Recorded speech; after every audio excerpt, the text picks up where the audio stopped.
Hey, welcome everybody. It is session 11 of Well of the Worlds, and tonight's session is entitled Battle Jayanama because I was all out of ideas.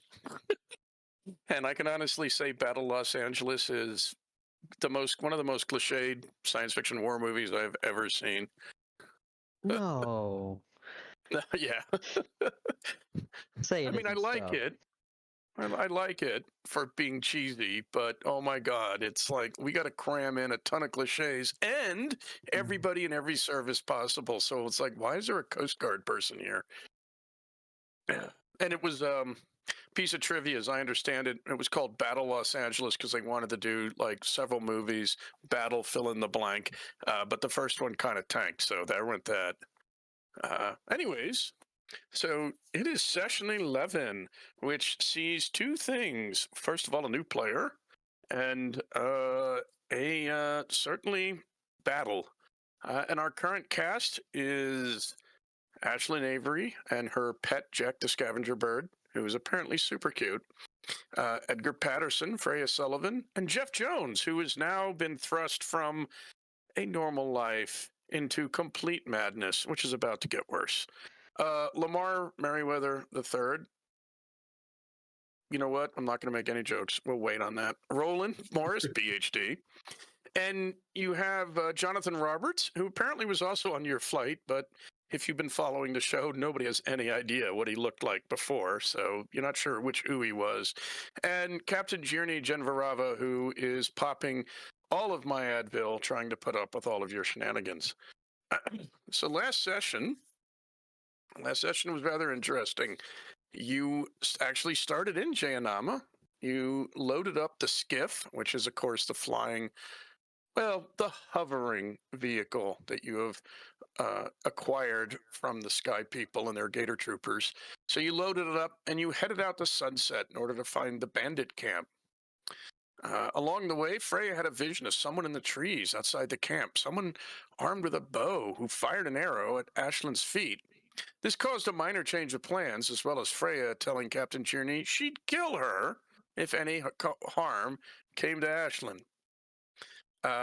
So Ashlyn Tierney did go out with Ashlyn carrying Tierney's banner, and the two of them attempting to sort of open a parley with the bandits. And you did meet, in fact, a woman in a tree who was armed with a bow.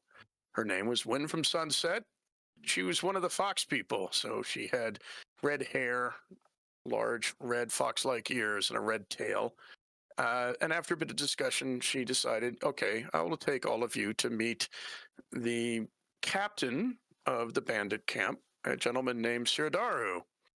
And she did that. She brought Captain Jirni and all of our heroes to where Sirdaru was, but except for Lamar, because Win from Sunset decided that she took a liking to Lamar and asked him if he wanted a tour of the camp, which he said, sure.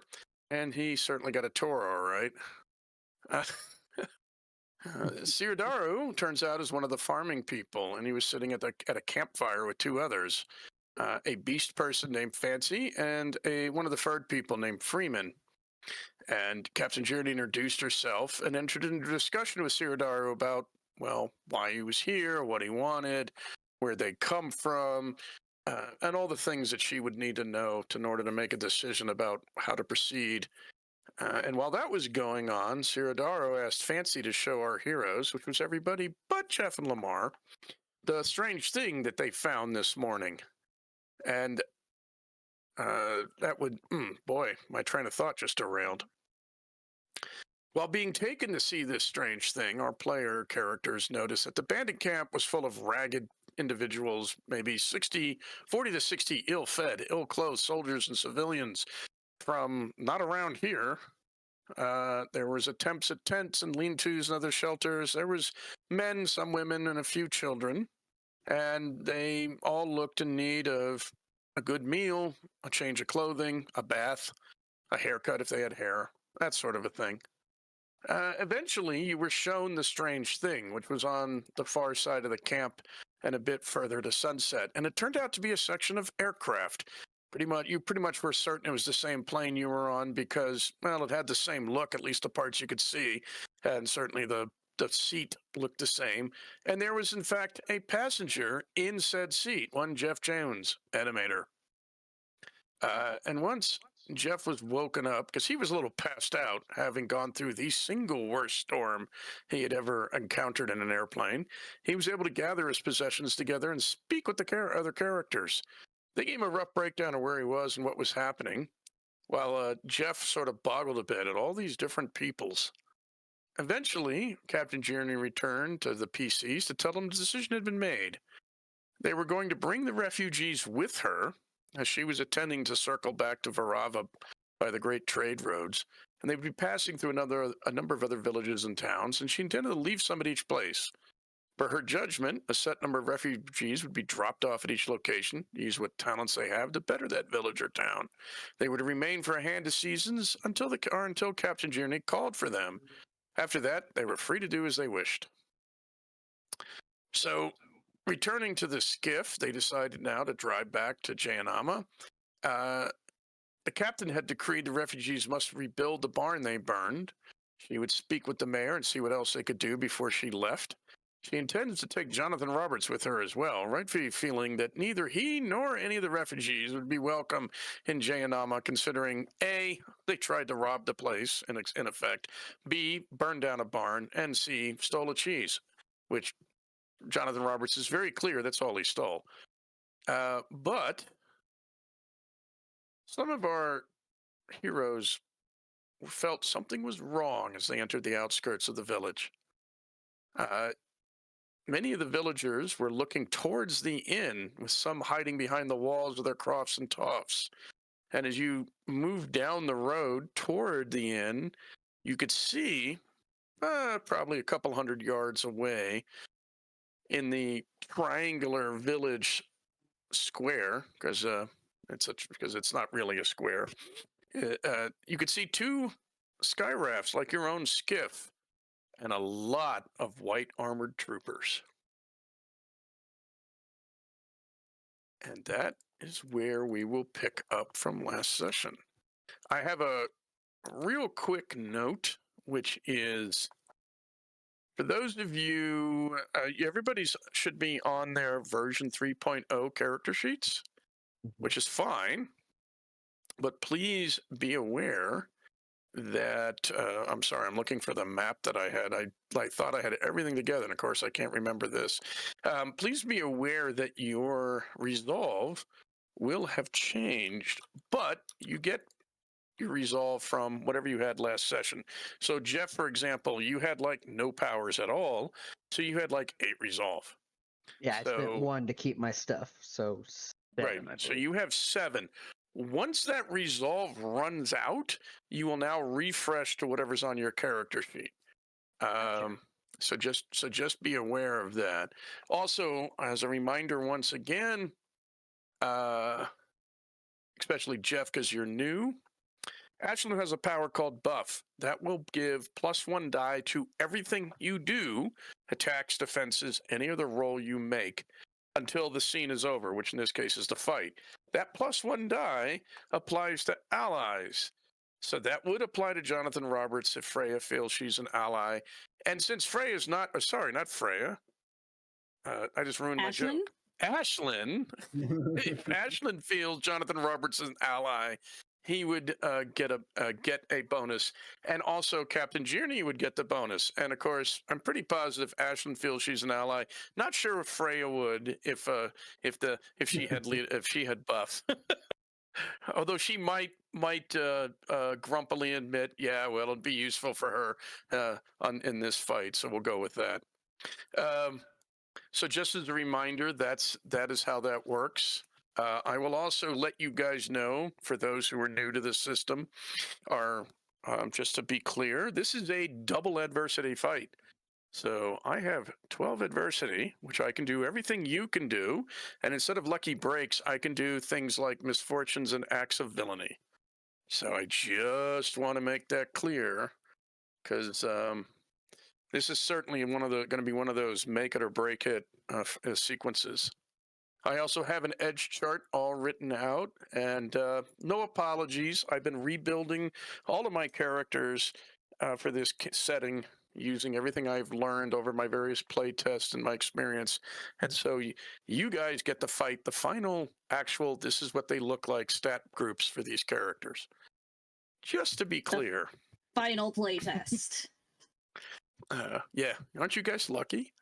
Yeah. So I'm not going to go quite into Edge yet, but I am going to drop into the chat the map again, which one of my projects is to actually start making master copies of all these maps.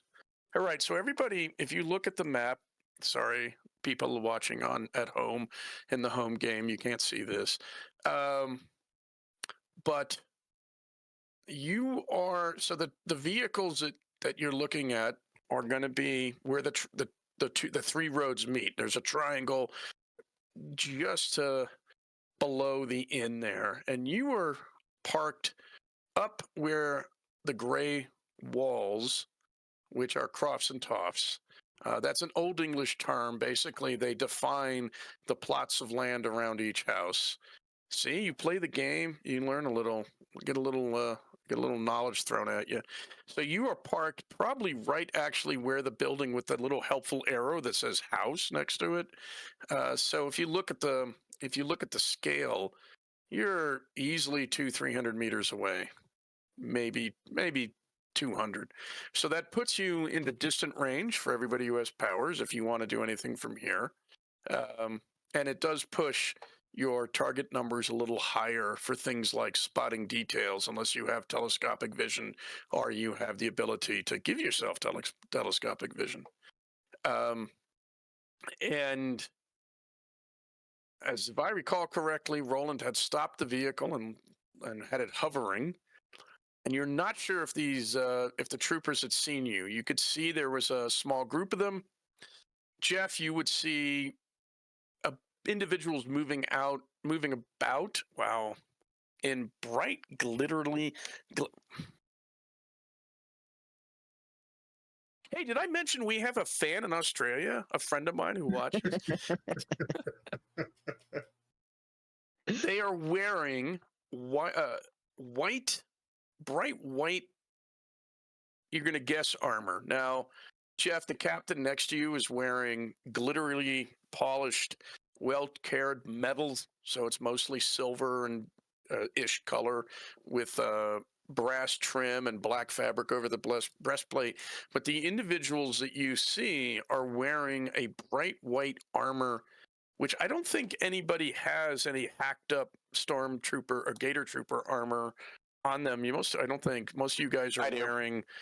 Okay, so it looks. Who's that? Roland? Yeah. Yep. So it looks like brighter versions of this gear that Roland is wearing, and everybody I think got kind of apprehensive when they saw them because you all remember last time. And I will actually have the captain start off, and then once she speaks, we can see what you all want to do. But Captain Journey sort of seeing first that and the reaction of the peoples of the village and seeing all your reaction and having sufficiently good perception to see that their vehicles look a lot like your vehicles. We'll look at all of you in general and state, you act as if you know them. Have you fought these people before? Their wagons look like yours. That's because I stole it. We have once before. When have you not?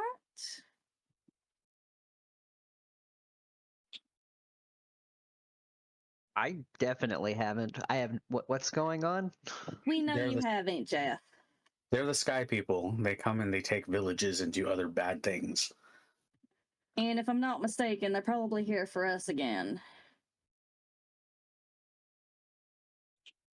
You want us She to act says, as if we know them? she says, if you recall, I told you that I have seen things in the sky, blue lights the same as the light under this. But no, I've never seen their occupants.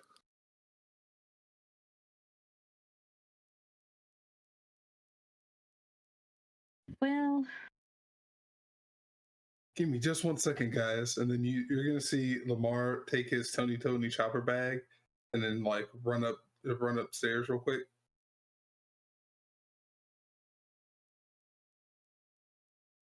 Where's he going?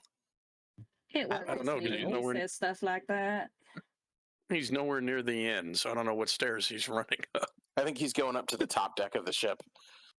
I don't know what he Okay. means by upstairs, but I'm pretty sure that means he had to step away. Yeah. So- Ashlyn is pulling. Ashlyn is reaching into her bag and pulling out a hunting rifle. Do you want me to try and sneak in? You know, like, So, look, You've got to be kidding me, Chris. I've been here like 6 hours. She's pulling out a gun. Can I get something? What? This? yeah, Jeff, you just saw Ashlyn reach into a piece of carry-on luggage and pull out a gun that is much longer than that piece of carry-on luggage. That's fine. Sure. Why not? Why not? I mean, I could turn myself invisible and sneak up if you want. Yeah, it came out of a Well- bag that size. Gotcha. So I'm gonna guess this captain isn't raises a it- talking situation. the captain raises her hand, and we will go. I will go around the screen in a moment. But the captain raises her hand. And, Did you come back with that on your head? Yeah. I didn't catch that. What? I can't hear can you not anything hear he me? said. He I said get the yes, first- he did. Where did you get that from? Because you're nowhere near the end. He pulled it out of his bag. I have master of disguise. Shit! I forgot about that. So, in effect, based on that power, he's going to spend, I think, a page, because I think it does require about a page. But he is going to Lamar is going to very quickly look like one of the sky people. So, Jeff, what you see is he goes from being Lamar to being this Okay. scaled humanoid lizard with a long, smooth snout and tail and scales. And you're not sure how he did it, because he was just like reaching into a bag and touching his He face. said he went to a different spot and came back. So there's just a lizard.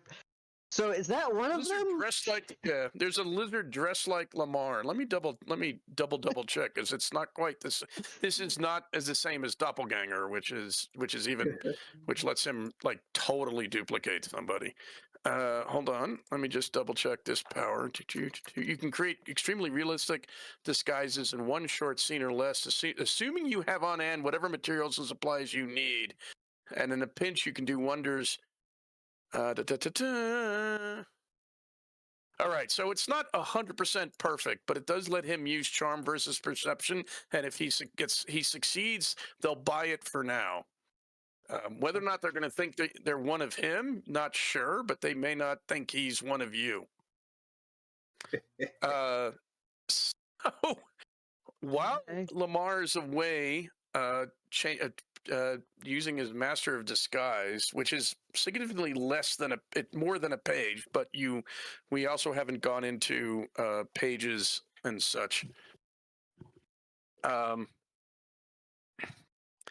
The captain looks at all of you and says, "It is only proper that as Lord Commander's justice and Lord Commander's freelance, I find out what it is they desire in this village. I should go speak with them."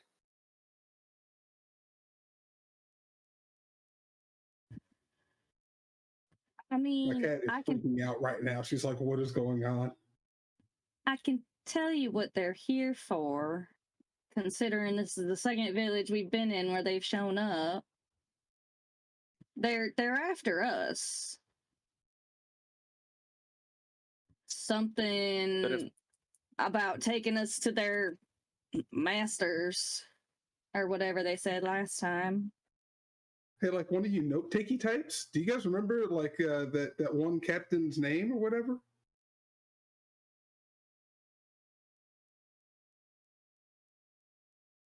Okay. All right. Then if I speak with them, would that give you time to leave or to prepare yourself? I It mean, would. stay ready so you don't have to get ready. You know what I'm saying? But And that was Commander Monk. Commander Monk. Okay. All right. I mean, I could pose as Commander Monk or something, or I could like mime and have one of you guys speak or something. Like, dude, like I've seen that work in so many shows.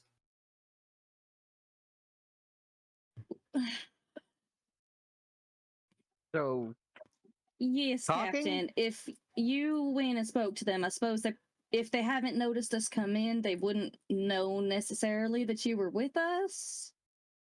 And that might give us some time to get into position, as it Ooh. were. I captured you all. Lamar, I don't think you're going to actually pass for one of them. You don't even have the armor. You have the armor. Didn't we slip some in your interdimensional bag?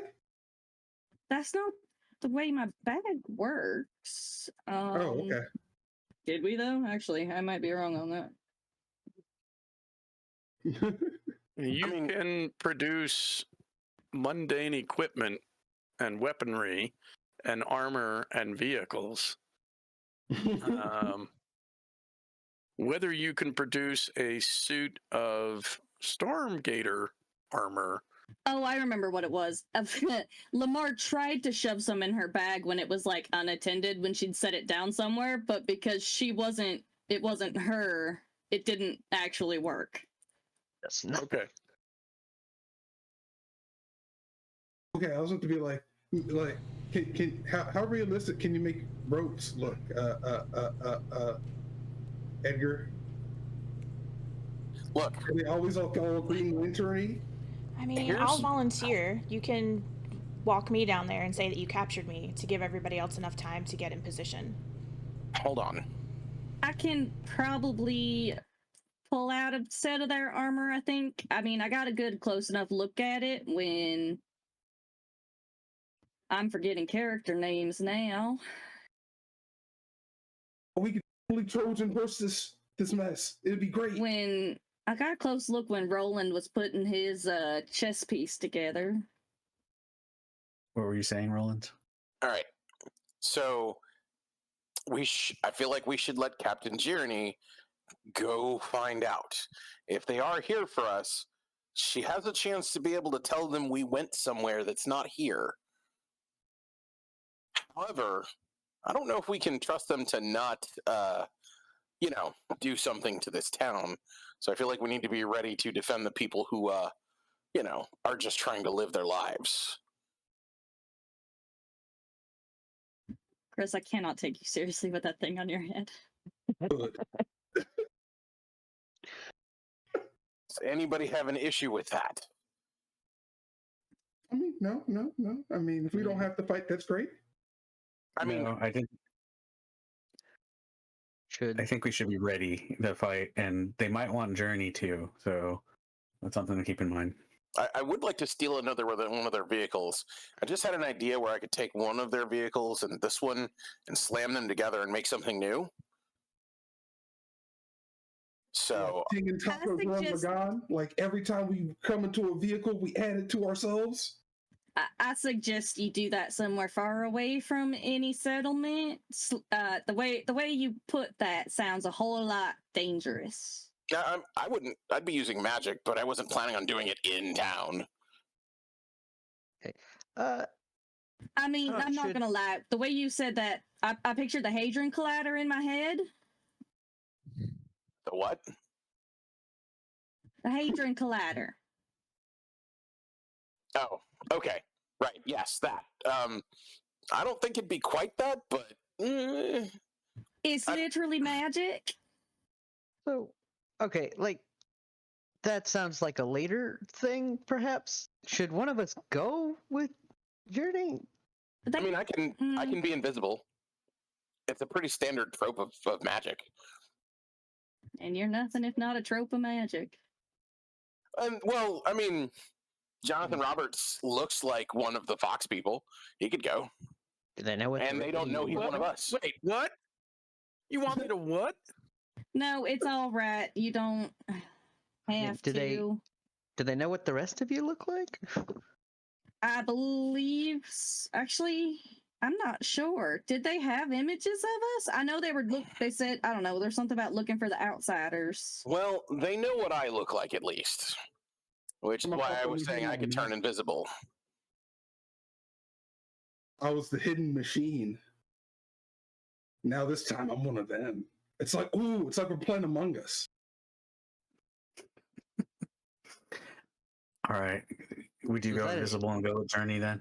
Yeah, I feel like it would be best. And well, I'm also the one that can make the biggest boom in the event they turn violent. So I get to stay here, right? I was going Yeah, to hide behind a You wall. can stay here. That's fine. Are you not going to be the heroic swashbuckler that Jonathan Roberts was? You give me like a princess in a castle to rescue, or like a chandelier to swing on, or like maybe, a couple of pirate ships. That's awesome. Okay, Those Wesley. guys look like. I'm not here to reenact Rogue One. Usopp. All right. So I'm going to go with Journey, and I'm going to be invisible. So, Okay. Roland, Are you all right with that, Captain?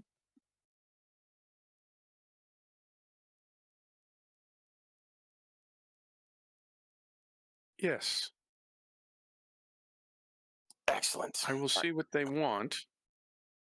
I do not think I will be able to return and tell you what they want, but I will try to keep them occupied. Oh, I have an idea. And you're Graham, I keep forgetting your character's name. Roland. I do not know why. Roland. Roland. And she's gonna reach into her bag again and pull out a like a pretty good walkie-talkie. Like, I mean, the kind that you can see like the hunters. Because here, That gives me an idea. and then you can communicate back to us. Right. That way we can listen to everything that happens over there too.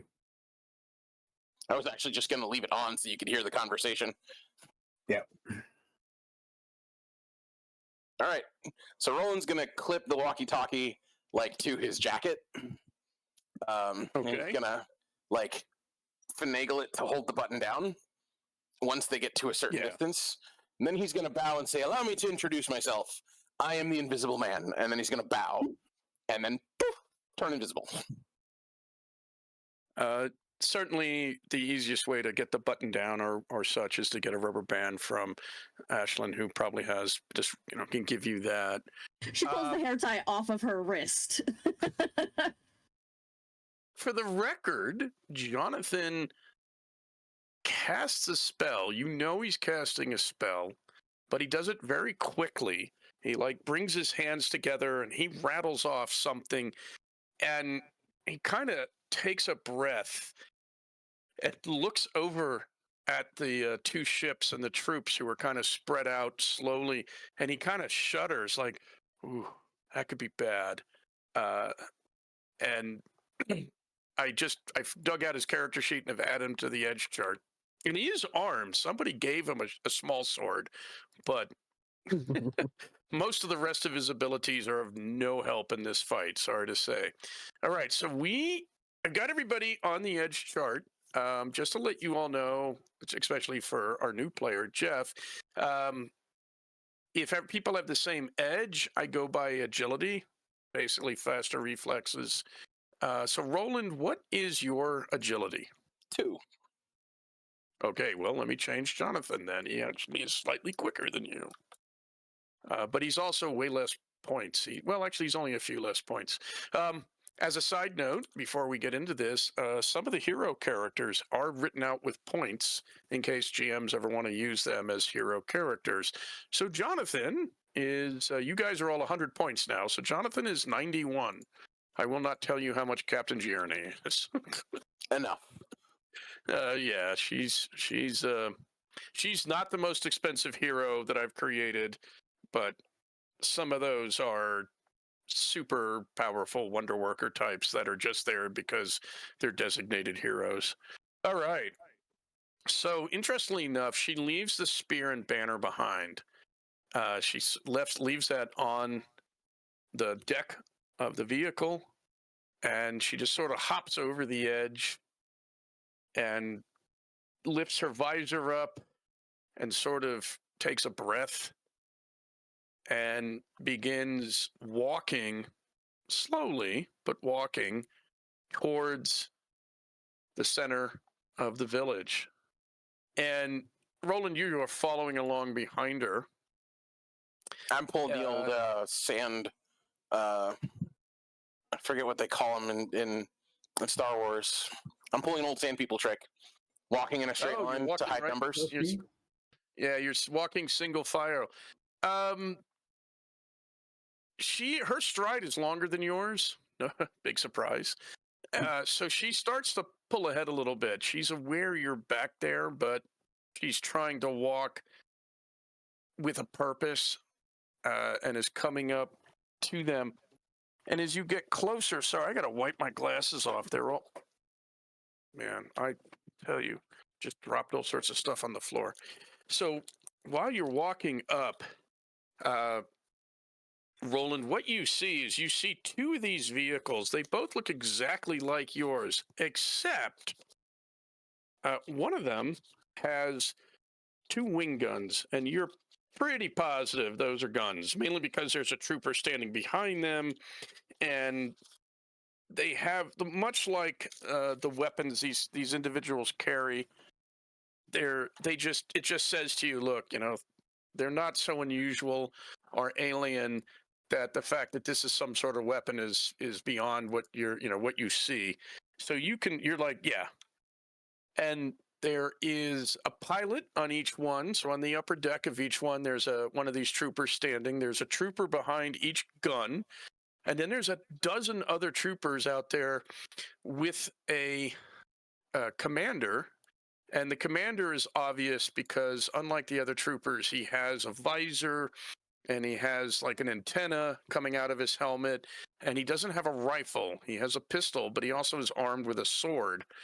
And they're all, as you remember, they're all pretty big. They're all about 6 feet or so. They look a little bit bigger in that armor. It's all bright white, has that weird plastic look that you remember. And you can understand what they're saying, and effectively, because the story works best this way. The one who's the commander is basically, I want you all in groups of 3, spread out, examine this village, look for anything unusual, any outsider. We want them. If needed, set your weapons to stun. Which, the weird surreal thing is, it's so Star Wars. It's almost like, is this for real? Is this actually happening? Did he just say set weapons for stun? And you can see some of them on their rifles. They actually are apparently hitting a switch, and they start to break out. And then one of them, commander, and points. And because you're behind the captain, and she's rather tall, you can't quite see it, but you sort of hear, and you hear the commander. What is this? You explain yourself. And at that point, Gierney stops, and her stance is interesting. When you met her initially, she stood rather still. She paused, to take her helmet off. She had it tucked into her arm, and she spoke. She spoke with some level of authority. Here, she doesn't touch her helmet at all. She keeps her arms at her side. She has her feet slightly apart in a stance, and her back foot is sort of rotating slightly, forming the same sort of stance that you sometimes see Lamar develop, which is she's making a T out of her front and back feet. And she takes a breath and says, I am Captain Jirni Genvarava, Lord Commander's Justice and Lord Commander's Freelance. This village is under my domain and authority. I should in fact ask you what you are doing here. And then the Gator Trooper, Storm Gator Commander, which I would like to clarify, this is not what they call themselves, but in the very first game I ran, that was the nickname players gave them, and I've run with that ever since. So it's almost comical. He's like, what? You dare question us?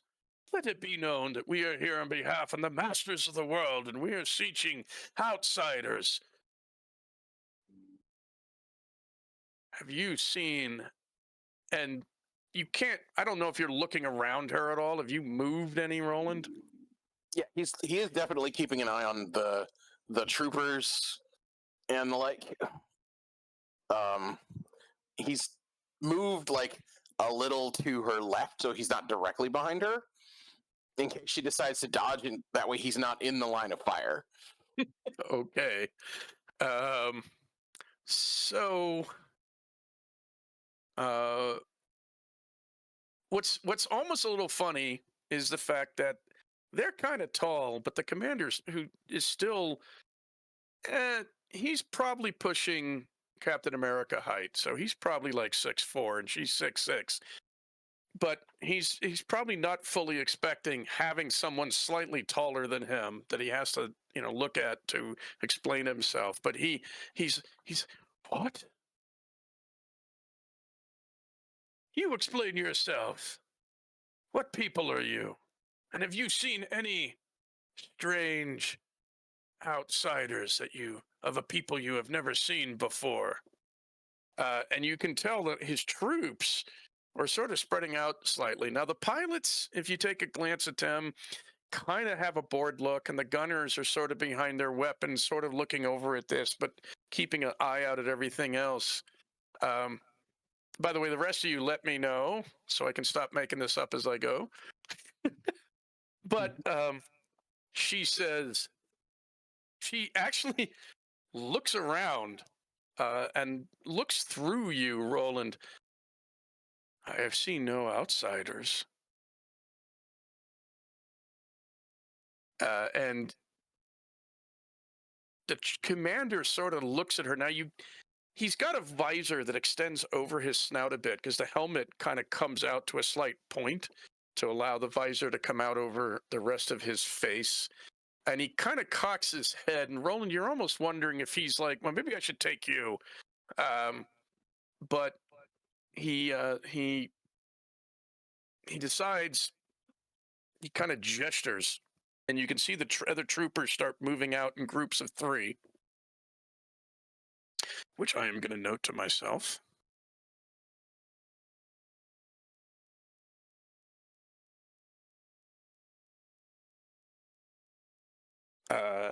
And one thing I will note, by the way, yeah, the troopers that you ran into back in the village did not have guns like this.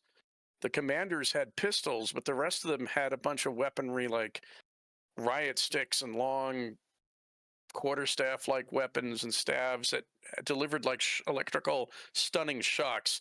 These guys are carrying, and they're not the little guns that Star Wars stormtroopers use. They're like the bigger, heavier weapons that you remember from Clone War troopers.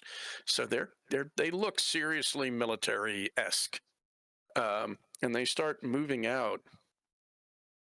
And Question. Journey actually sort of stands up a bit to her full height. I do not believe I need to explain myself to you. I am a captain of the Lord Commander of Rava. As I said, I am his justice and freelance. I pass judgment where is needed. And the commander replies with judgment. We are above judgment. We are above you. I think you shall be brought to the masters of the world. So they may teach you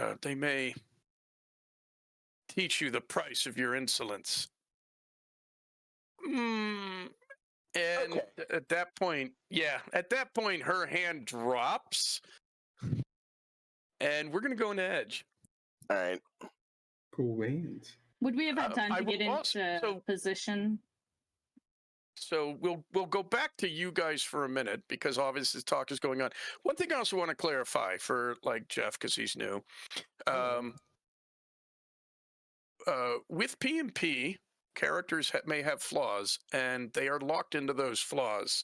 And yeah, basically, these troopers have a weird jerk flaw. So, A weird jerk.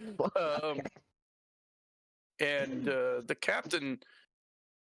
Yeah, the captain is locked into her. Yeah, there's some obligations and quirks that these characters are locked into. So it gave them plenty of time, but rational dialogue, not going to happen at the moment.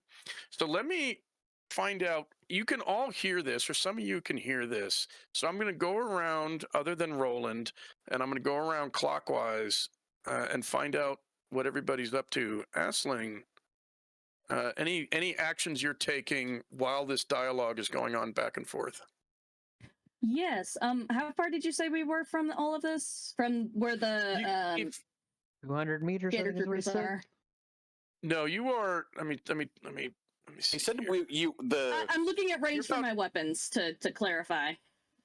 Okay, so it's about 200. It's about 200 meters. He said it was distant range from where the skiff was parked.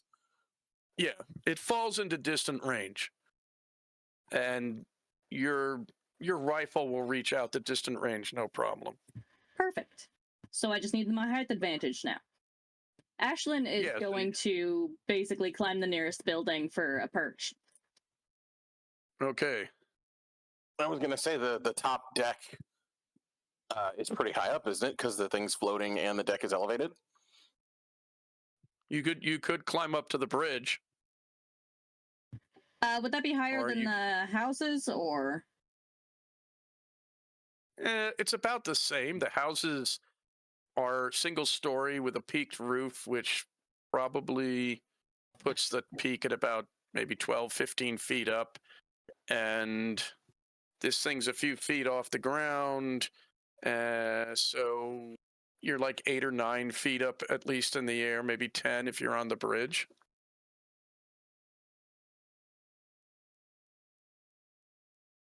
On the other hand, now one thing though, Ashlyn may be aware of, if she's on the bridge of the skiff, she's out in the middle of the street. If she scoots over, jumps a wall, and climbs onto a house, she's got a lot more freedom of concealment. Yeah, no, I think that's definitely what she's going to be after then. It's not just height; it's Okay. also I would like to not be a sitting duck myself. Okay. All right. So you're going to have some cover, and while I'm going to check real quick under combat, so I have it now. Let's see. Damage. Oh, come on. I just had it, I thought.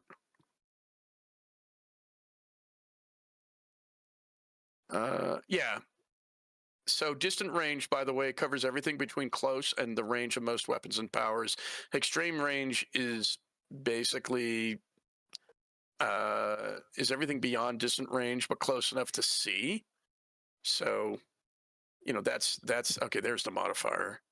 I'm going to say you have light to heavy cover, Well, if you're laying down, I'm going to say they're -2 dice to hit you, but they may shoot through the roof and still hit you because that's just thatch.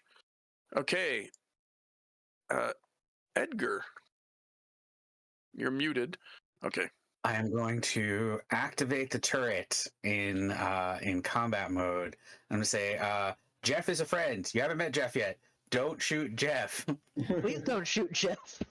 Wait, Jeff could be shot. Hold on. And Lamar, that is still Lamar. So he looks different, but that is still Lamar. Don't shoot Lamar. You can tell by the clothes. Need a more sophisticated IFF system. So there's this turret, Jeff. There's this turret that he's talking to, and Sure. it says two things. One, it says deactivating Asimov protocols. I don't like that. Edgar, I have become death, destroyer of intruders. That can't Nothing be. could go wrong there. That's It's going to be great. that's bad. Come on now. Good turret. Okay, so Edgar, Don't encourage help that. me remember. Help me Mhm. remember that for future sessions, I need to prepare a sheet. And first of all, yes, I am stealing from the Portal 2 turrets, but I also need to find my list of things that Borderlands loaders say. So other than activating the turret, and it can move, I think I don't know, did I send you the most recent version of a turret? You sent me the doc. I don't know if that's the most recent, but I think it is. Does it have the word final in the title of the doc? It does. Yes, you have the most. So it moves on 4 Yes. legs. Okay, and it's slow though, so at times it may not be able to get to where you want as fast as you want.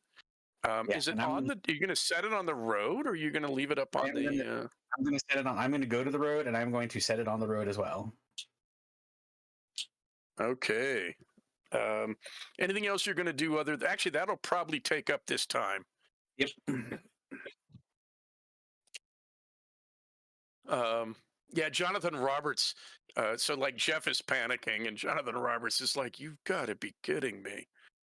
I'm going clockwise. So Jeff.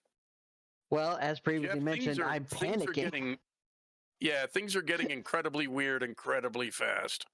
I've been here for all of 6 hours in universe, and now this is happening. So You've been okay, awake good. for about 6 hours.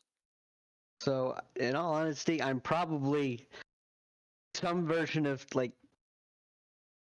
pacing up on the ship while talking to myself. Like, well, this seems very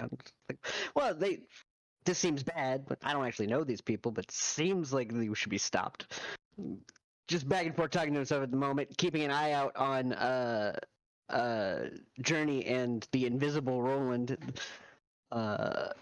Probably somewhat unconsciously getting bigger eyes.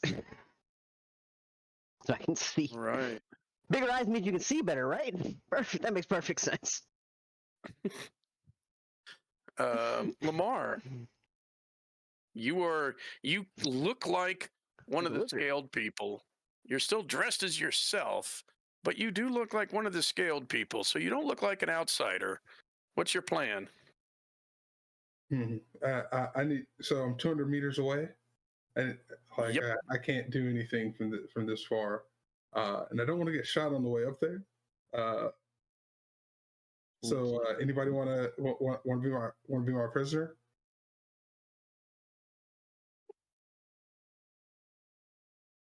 No. To do a what?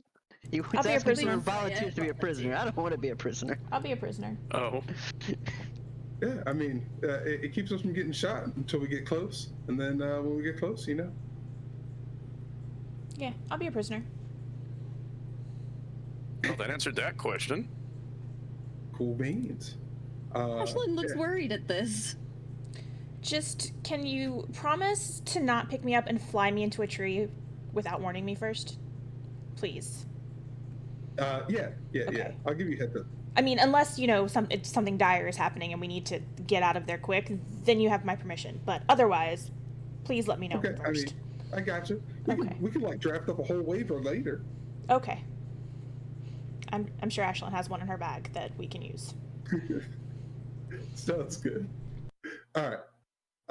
Yeah. So I'm gonna look into in the skiff, and I'm assuming there'd be like leftover like flying people, manacles or some kind of receipts that they would have like lying about the ship, right?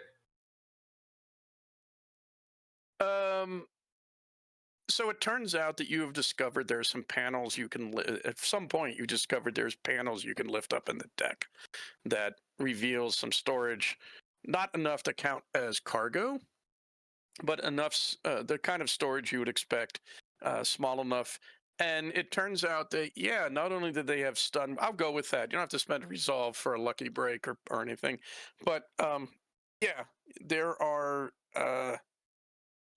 manacles which you don't know how they unlock, but there were restraints for prisoners once they had captured you all that were still in this that you discovered some time ago and have just left there because you don't really need them for anything. So you could try to get something rigged up that looks like she's your prisoner. Yeah, but can we like make it so I'm not actually? Oh yeah, no, we're not Okay. gonna actually close the thing. Okay, I just want to make sure that I can get out of them quickly if I need to. Oh yeah, I don't even know what the keys are to these damn things. We don't need them. Just like, keep them open, and yeah, everything should be hunky dory. I mean, it just needs to look real enough to not get shot before we can do anything, right? All right. Also, Ashlyn, you have leadership, which lets, just a reminder, she can, without you guys spending resolve, she can have everybody in an ally, which would be the captain and Jonathan, can re-roll one die. So if she does a leadership re-roll, you need to mark that. And Yeah, I track those 'cause when you I only get use them. yeah, you only get one per scene. And please let us know when you activate your buff there, Ashlyn. All right. So the scene. Let's set the scene here. Captain Gierney is not taking any crap from this commander who's trying to tell her what to do when she is basically she's him, but she feels she's of higher rank because, well, this is my country, not yours. Don't tell me what to do. And I'm way older than you.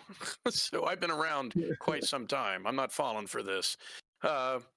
So there's that. Roland is nearby, invisible. Lamar is escorting Freya along, disguised as one of the people, probably with some story about, I've gone undercover or something to explain why he doesn't look anything other than a physical appearance. He doesn't have any of their gear. Jonathan Roberts has decided to hide. He is scooted off the skiff and is like peering over one of the fieldstone walls. Roland is invisible. The commander is arguing with Gierney. Edgar has activated his friendly turret and has superpowers at the ready. Jeff is not sure what to do. He's sort of panicking and pacing. Asling has grabbed a rifle and climbed a roof and is going to play. Forgot that guy's name. He's going to play sniper. So yeah, we'll see. We'll see how that works out. Okay.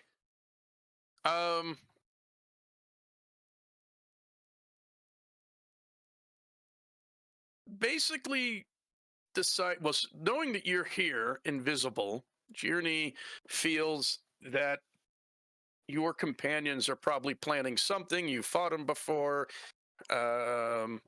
She said she would buy time to let you do whatever you're going to do. They're probably not going to abandon her. I'm thinking her process out loud. So she basically states, I do not know who you are. I do not know what authority you think you have. But if you wish to take me away, you will find that I am not that easy to capture. And Roland, you have not seen too many people draw a sword as fast as the captain does. If you have not been watching Lamar practice, then you've probably not seen him draw. But she basically shifts her back foot, drops her hand, and brings her blade out. And he's not currently armed, but he's going for his sword. So she's actually going to try to basically put him down in a single shot, or at least cut through him. She's gonna pull that old samurai draw kill, like jutsu technique. Yeah, and what's interesting, she draws and she puts one gauntleted hand about 3/4 of the way down the blade because she's pretty close, and she pivots at the waist and is kind of like going to bring this thing up and across him. So let me figure this out here. So she's technically using a two-hand. No, she's using it one. No, she's using a two-handed. She's technically using a two-handed. She's using her hand to improve the impact of the blade. So hold on. 11, 12, 13. Roland, since you're closest, would you like to roll for the captain? Sure, why not? How many dice do I get? 13.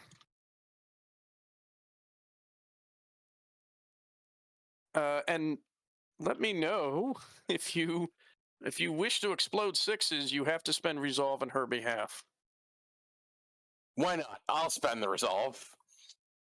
Well, yeah. First of all, save it until she gets any. All right, we'll see. All right. So the commander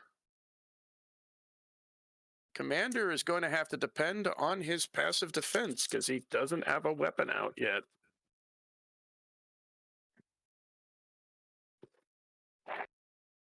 Oh, jeez.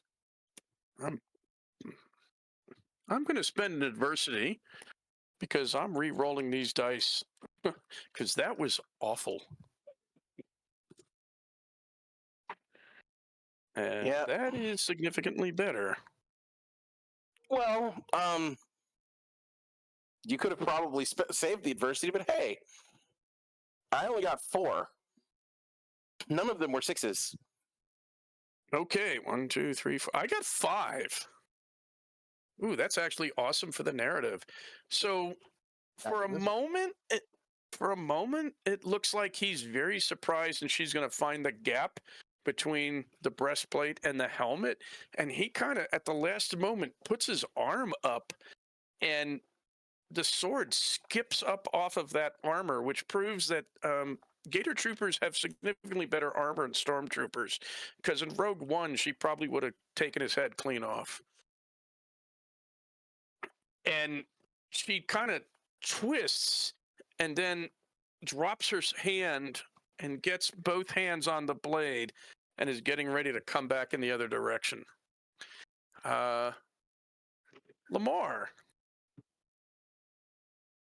He's gonna. You are gonna take. If you are gonna try to advance the way you're talking, I'm going to say it's gonna take a page to clear. And because we're kind of going with this is very abstracted. How much running do you have? I have. I don't have any running, but I have 4 leaping. So. Right. So you're certainly not leaping along. So I think you and Freya probably have 3 dice of running, which means you can move. If you look at the map, you can go from the house to where the roads split.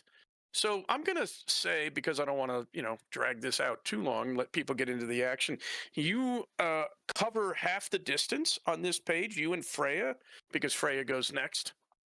And so, but you can basically, both of you can basically see that the captain has her sword out, that the commander that she struck at is kind of recoiling a little bit, and the troops are sort of turning like, what? And we'll go from there.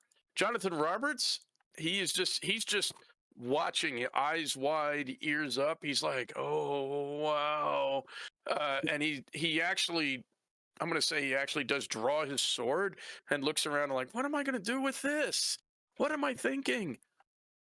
Roland. All right, cool. I'm gonna aim. Do both of the vehicles have turrets, or just one of them? Only one of the vehicles has guns. The other one looks like just like yours. Cool. So Roland is going to let Journey deal with the leader. He's going to point his staff at the vehicle with the guns, and he's going to say, I tell you, it's gonna blow. This whole place is gonna go sky high." And then, I'm gonna make a giant explosion. All right. So, are you still invisible? No, I'm gonna uninvisible. I don't care if they see me at this point. I'm blowing up one of their vehicles. All right. So, let me take a look at the stats for a gunship. Okay.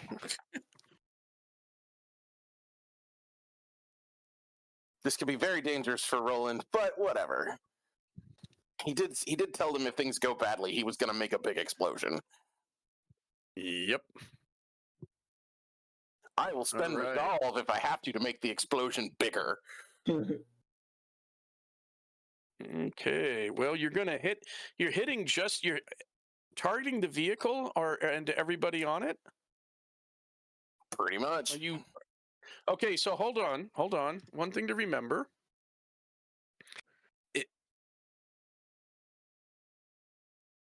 Thank you, Freya. I just saw what you posted in the chat. You're very welcome. That post had too many syllables. Apologize. So you have to spend resolve to get the area pro unless you have that on your powers already. I don't. Is the area pro 1, 2, 4? That tells me how much resolve I got to spend. All right, so hold on. Let me go up. Let me see. Hold on. Yeah, because I forgot he changed this, because it used to be you had to sacrifice dice to get pros, and that doesn't happen anymore. So you're doing a burst because it's an explosion. Either way, the area effect can be anywhere 10 to 50 feet in diameter. Burst costs 1 point because it also affects friend or foe. At this moment, doesn't matter. And if you look under Omnipower, costs 1 resolve. Fair enough. I'm willing to spend 1 resolve. All right. If you ever want to add a 4-point pro, that's 2 resolve. Correct. That's one of the reasons why I took you when I took my upgrade. Right. So one of the things I also want to point out, just for, especially if anybody else has element of control, remember, you can add more than 1 pro as long as you have the resolve to do it. All right. So you're going to detonate on top of the gunship, which is going to affect the gunship. Now, it has the con of open cockpit. So you have 2 gunners and a pilot that will be affected by this. All right. So you need to roll your dice and give me the successes. And I need to track some passive defenses because these guys really didn't expect an invisible man to drop a bomb on them. Who would? Give me a second. I'm trying to double check something here.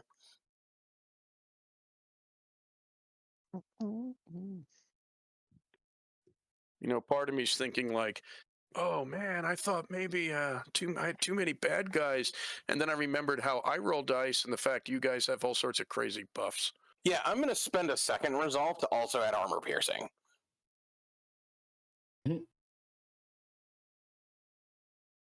Okay, I'm going to be nice and tell you don't do that. Really? You want penetrating instead. Okay. The reason why I'm saying that is when I rebuilt them, I made all their stuff powers instead of gear because it gave me the values I needed. Okay. I'll have to spend 2 resolve for penetrating. I'm okay with that. So I have to spend 3 resolve to make this big boom.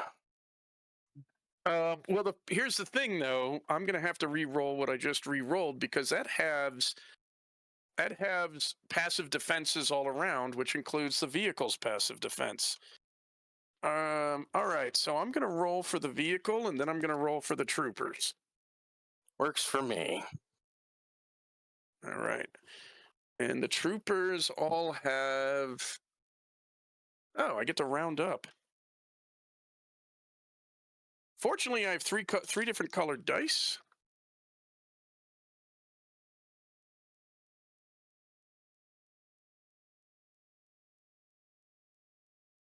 Good Lord, somebody is an overachiever.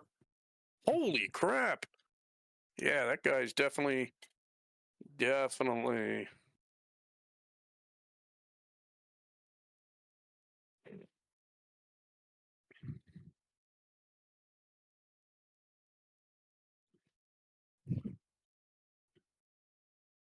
All right, how many successes did you get, sir?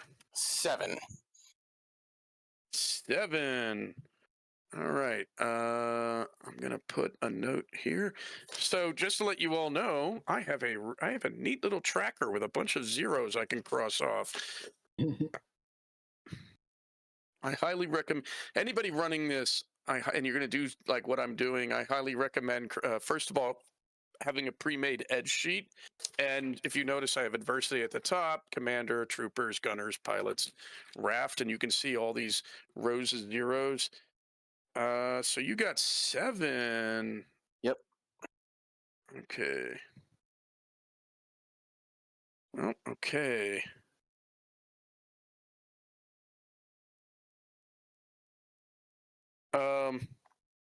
So there is just a ball of fire, and it just detonates outward, and there is just a cloud of flare, and you can hear a yell of pain.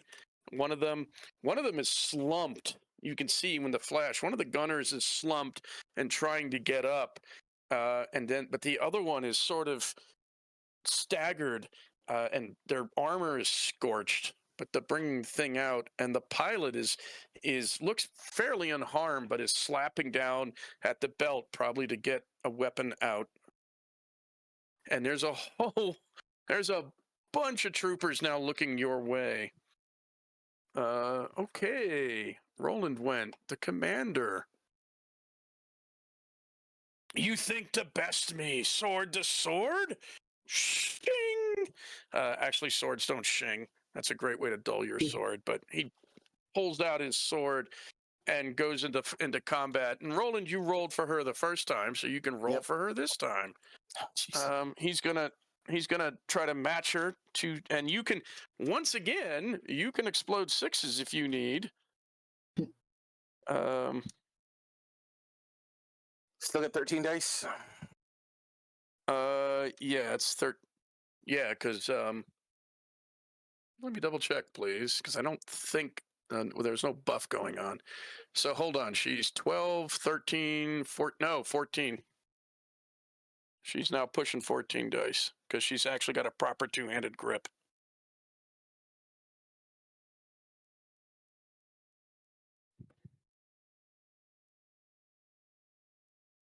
Oh, not bad, Commander, not bad.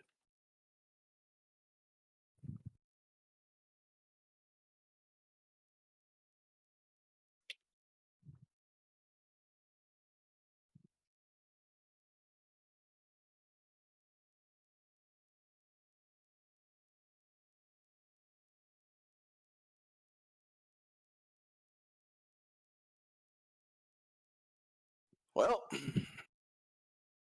I got 6 successes. Right, well, he got 8. Yep. Most of my dice came up with nothing. He got lucky. He got 2 6s. So, yeah. So he very quickly and he seems really strong. He delivers us a crashing blow, and she brings the blade in and goes staggering back.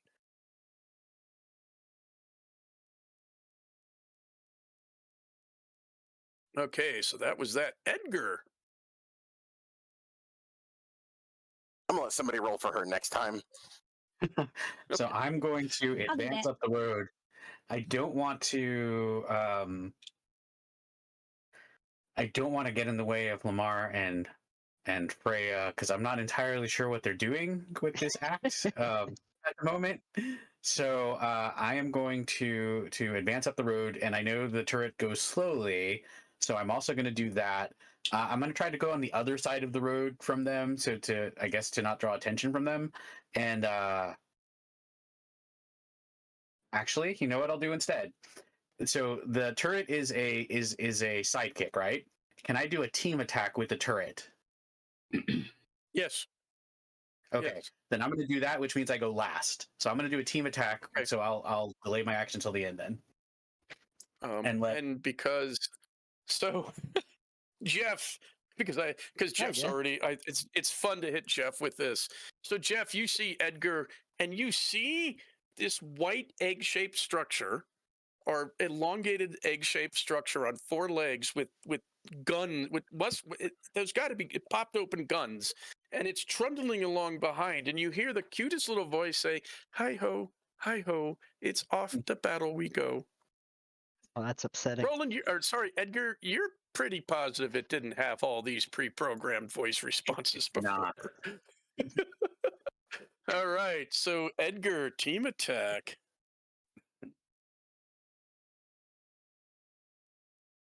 Also, I just to be transparent, Roland has Jinx, which means I get to inflict a free misfortune on somebody who isn't Roland. All right, Hooray. okay. Yeah, it's terrifying. So, all right, so one gunner can actually not shoot at you, Roland, because he's pointed the wrong way. This isn't champion, so he's not stunned, but he has his orders. But what he does do is he turns and points. He's the one, and yeah, he's the one on the far. But he's like, shoot him! And the other one looks over. He's an outsider. Stun on. Shoot him! And so he brings a weapon around.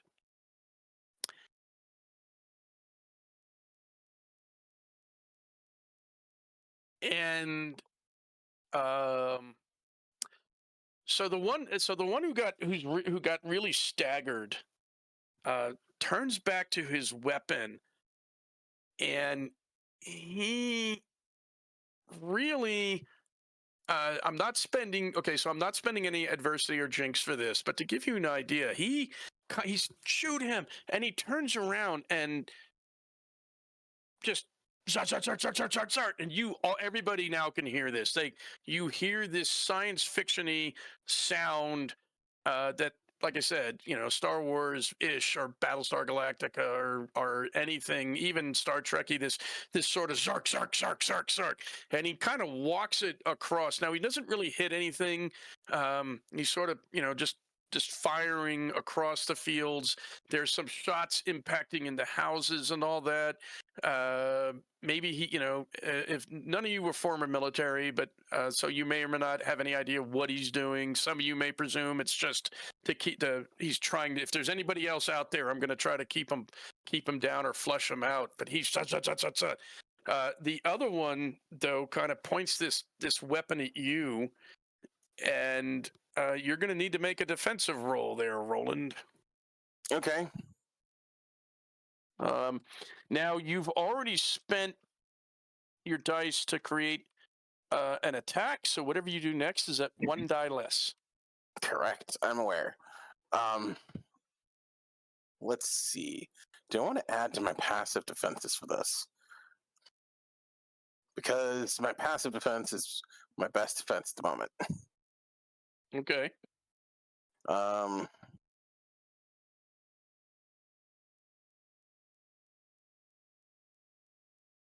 Ow. Okay. No, I'm gonna just take the regular one on this one. Okay.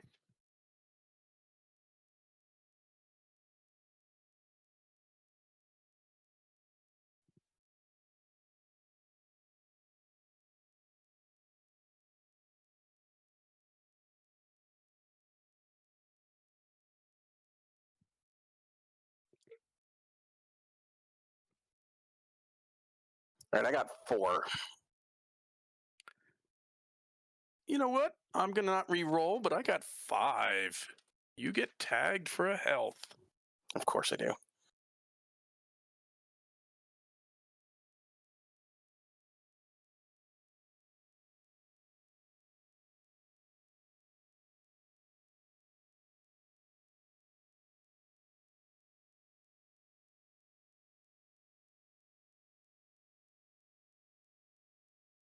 Almost every time I've rolled more than half my dice or nothing, and it's like, All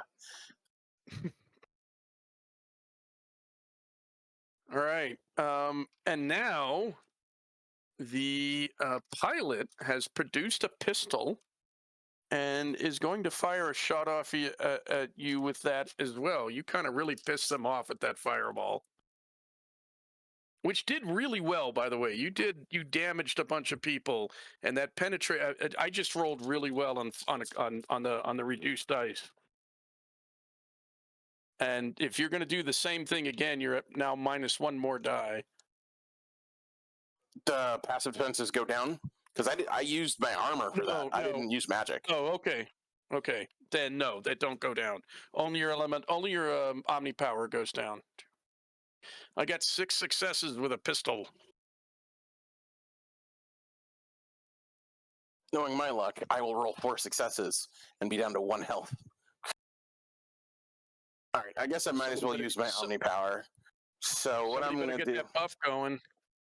What I'm gonna do is he's going to use his magic and say,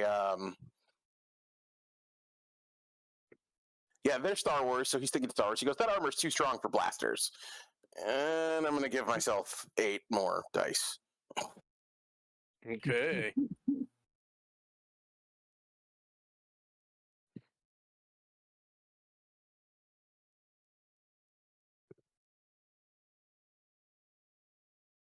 So the funny thing is, little piece of behind the scenes trivia, Gator Trooper standard out as Slee Stacks.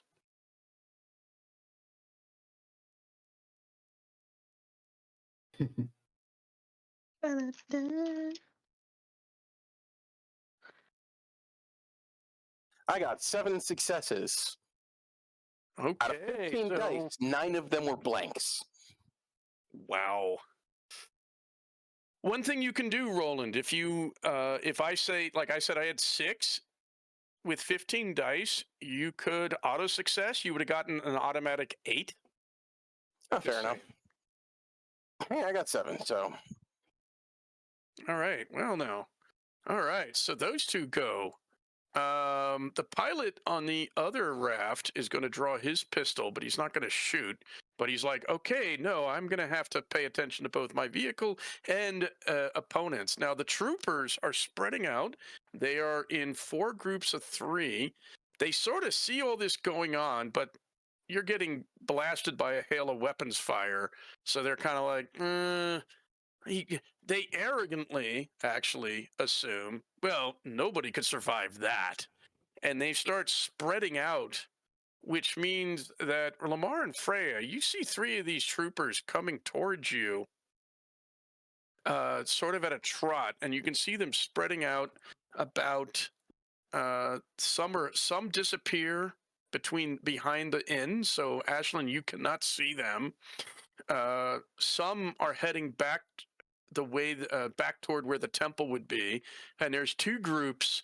There's 6 of them coming up the road to either side toward where you're coming down. And at this point, one of the troopers sees you, Lamar, and kind of cocks his head, and it's going to be their perception versus your charm, because you are disguised. Oh, right. And oh crap, that's right. That's your. I think you have that as you can explode sixes on that.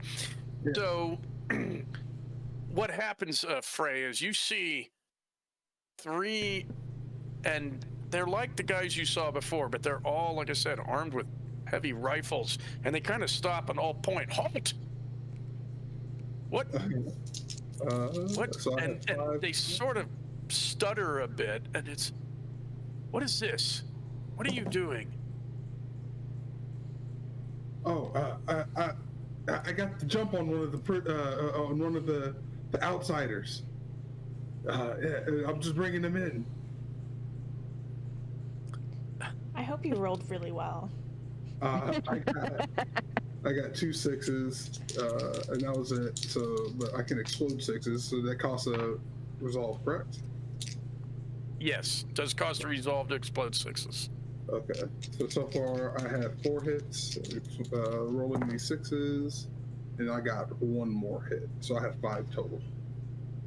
All right, so I'm not going to roll for each of them because really I'm just going to roll for the one in charge who's talking to you. He got 3. You got how many? 5 total. All right, so you succeed by 2, which...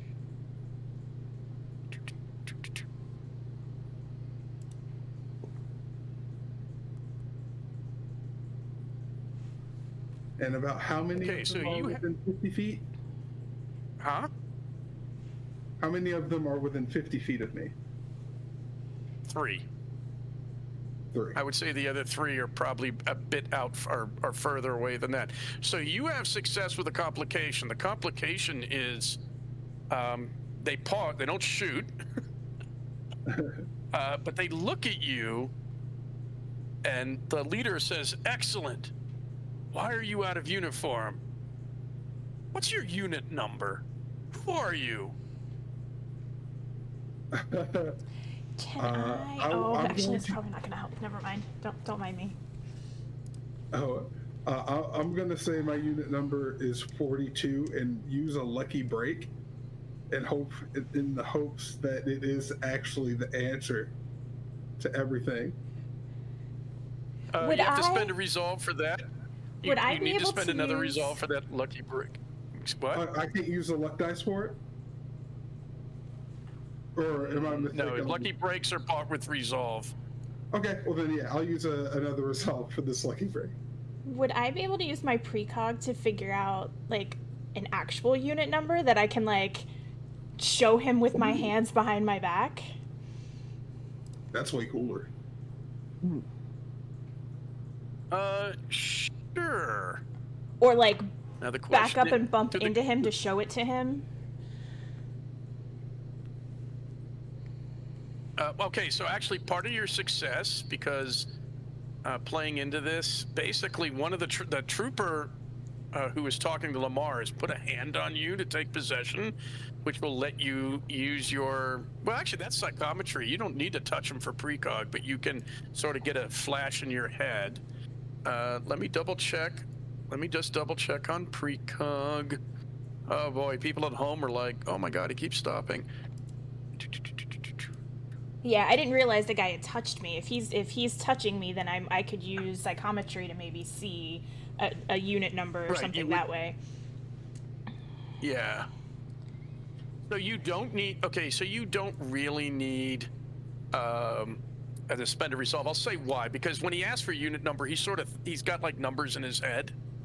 So he puts a hand on you, and you get and you're thinking, well, what's a number? What's a number? What's a number? And then you can flash to him. And I'll say 42 is fine because 1138 is a wonderful Star Wars George Lucas gag, but that would be a really long number. So you basically, much like a catcher giving signs to the pitcher, flash 4 fingers then 2, and so Lamar says unit. He goes 42, but he's like, well, what happened to you? Unit 42 was lost, never returned. Have you been among these creatures all this time? Yeah. it's been a sorry state of affairs, but you know, you got to put the mission before everything, especially my discomfort. Get to the sky ships. Actually, he says, get to the sky rafts. We'll continue the sweep of this village. Alrighty. Aye, sir. Yeah, and then yeah, he saw them do salute to each other, so he would mimic the sky people salute, which Chris doesn't remember, but Lamar probably would. You've never seen them give a salute. Oh, okay. Yeah, aye. Mm-hmm. Affirmative, and then like he's Oh, well done. Well, not nice, Freya. He like whispers. so do you salute? No. I saw you do this. Did Lamar actually do that? It was more him scratching his big fake nose. It was itchy. Not a salute, of course not.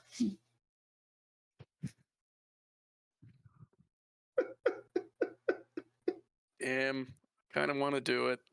Go for it. Yeah. Yeah, all right. Sorry, Roland, your jinx just went off. Hooray! I mean, that's why I bought Jinx. Yep. So you two get past, and Freya. I think Freya. What's your perception? My perception is 6 dice. And how much does Lamar have?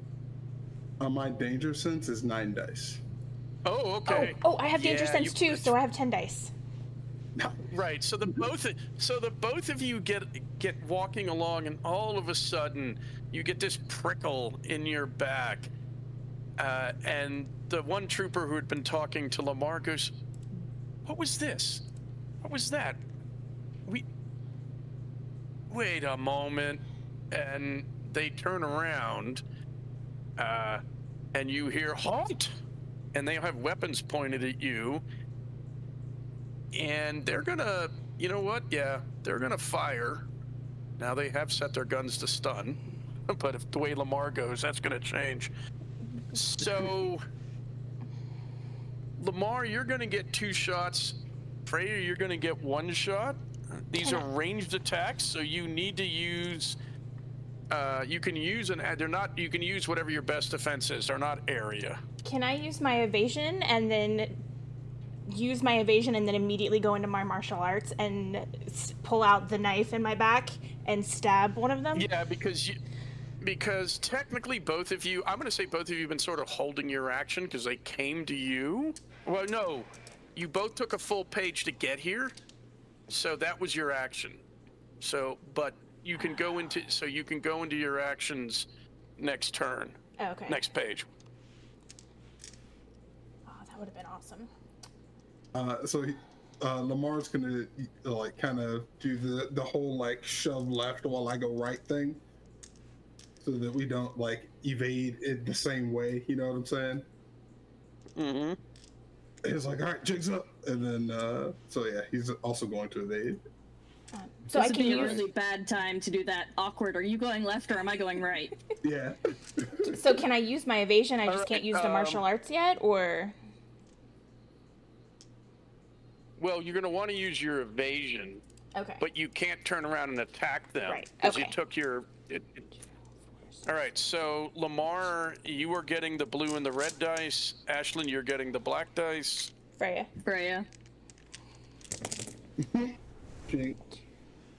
I'm just declaring that now. Oh, wow. Not bad. 8, 9.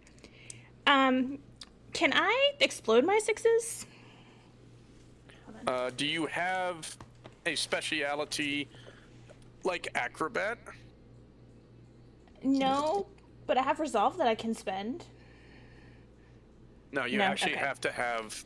Oh, All right, okay. so just to let everybody know, when I start exploding 6s for NPCs, that means they have something that lets them do that. I am not just randomly doing that on a whim. In order to represent the captain's age and skill, she has a bunch of powers that characters can buy that'll be listed in the source book that let you do explode sixes. You'll run into this a lot to represent sort of the crazy abilities that that mystic fantasy culture heroes have. And you guys can talk to me about that. Right now, you're building up like your raw power and everything. That's cool. I don't actually need to explode the sixes. I just wanted to be greedy. Okay. I have 9. How many what did you get? 13 on 12 dice. Yeah. I got 9 Don't on. worry about that. You got what? I have 9 on 12. Yeah. At 13 dice and couldn't even get 6. I rolled 4 sixes and a bunch of 2s. Wait, hold a fist bump there, Roland. You and me, man. You and me. 18 dice, 5 successes. All right. So what you guys back at the vehicle see, which would be Jeff at the moment, and Aisling, you see disguised Lamar and Freya run into 3 of these troopers who they talk and then they point and they walk past, and then all of a sudden one of them is like, you can see this body language of, wait, that wasn't right, and they turn around and open fire, and Lamar and Freya just do their best Bruce Lee, Jackie Chan, Daffy Duck bouncing around, moving, and the shots just blow up the ground. They shoot the street, and yeah, that's that. Which gets us to Jeff. Hey, it's Jeff. Well, things have very quickly escalated. Jeff was specifically keeping an eye on Roland, who just got pretty thoroughly shot up, if I'm recalling correctly. Yeah, he took a bunch of bolts. And there's a gunship that is firing at him, and the other one was firing, just in case anything else was going on. So, gonna have a nice moment, and then I'm going to panic and fling a fist an incredible distance, or to be more specific, a distant range, thanks to the lovely ability stretching, to attack one of the gunners. You have distant on your stretching. Yep. Which is the range we're at, so that means I can just do it, yes? So you go full Mr. Fantastic. He's going to get his best defense, Yep. which is, let's be honest, the gunner is going to get his armor because, yeah, he that's what he's got. He doesn't have a weapon out that give him any better bonuses. So, jeez.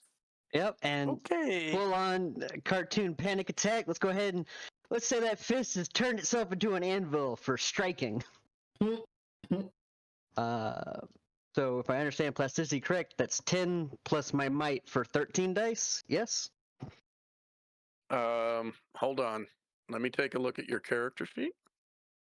Yep. Which is around here somewhere. Well, Go to my drive. Let me double check to make sure you're adding this up correctly. Twitch. Yeah.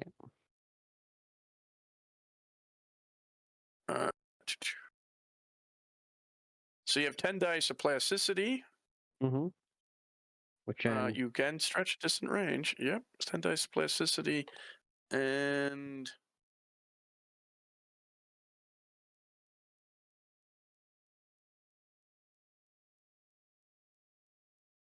no, you don't get 13 dice. You get 10 dice. Does not add to your might.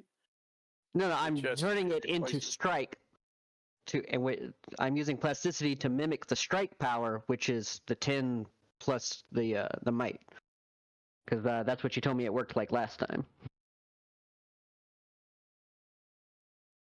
Right. Okay. So. Yeah, and then strike is the amount of is the 10 plus the might. Yeah. Okay. Well, crap. That doesn't work that way. I made a mistake last time. Okay, so it's just the 10 then. Well, okay, so as much as I love PMP, sometimes the descriptions are not quite what I want, because it does say you can create different effects at your plasticity rank by shaping yourself in different forms. You can imitate leaping, blah, blah, blah, blah, blah. But then all the way down at the bottom, it says you substitute plasticity for might when performing close combat attacks. So you get 10 dice. What you All right, so I can't well, mimic the strike power then. Got it. You can't. No, you just get 10 dice to hit them with. Okay. All right, so the opposite of what we went through last time. Got it. Now, one thing to consider going forward is to, like, next power up, look at things like variant. Well, no, variant doesn't work, but buying raw straight strike so you can contort yourself, but also punch really hard if that's what you want to do. And which one are you punching? The one that was shooting at Roland? Yeah. I believe that one would, based on the description, would be the one closest facing me, yes? Yes. Okay. Also, he's the one aimed at the teammate. Okay. All right. So what do you get on your 10 dice? Let's find out. Those are all odd. 1, 2, 3, 4, 5, 7. All right. 7 is what I get. I also got 7. Ashlyn, you want to help him out with a reroll, or do you, Jeff, want to roll more dice to try to get more successes? I mean, how would I do that? How many dice were you rolling? 10. Oh, 7 on 10, probably not worth Yeah. a reroll. Well, what you can do is you can spend, for each resolve you spend, you can roll an additional die. Gotcha. I mean, what happens with a tie? I don't know. What was that? What happens with a tie? Tie goes to the defender. Gotcha. Okay. Well, Sure. also, basically, it's 0. You didn't exceed, so he got hit, but didn't take any damage. Gotcha. It's basically a zero-sum game.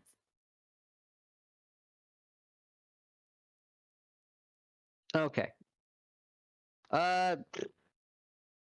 Sure, I got a ton of resolve at the moment. Why not?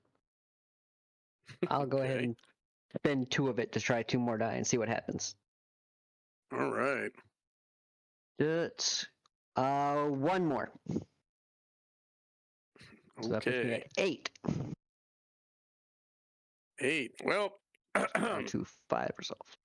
Roland, streaking across your field of vision is an anvil connected to a thin, pinkish, flesh-colored tube, and this anvil slams into the gunner who is pointing a weapon at you, and the weapon flips up, and that trooper disappears behind the gunwale of the sky raft, and then this anvil retracts, and the gunner doesn't get up again.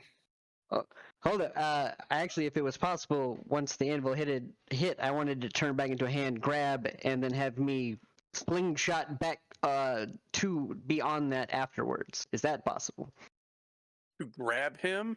No, to grab something on the ship so that I'm now on that ship instead of the other one.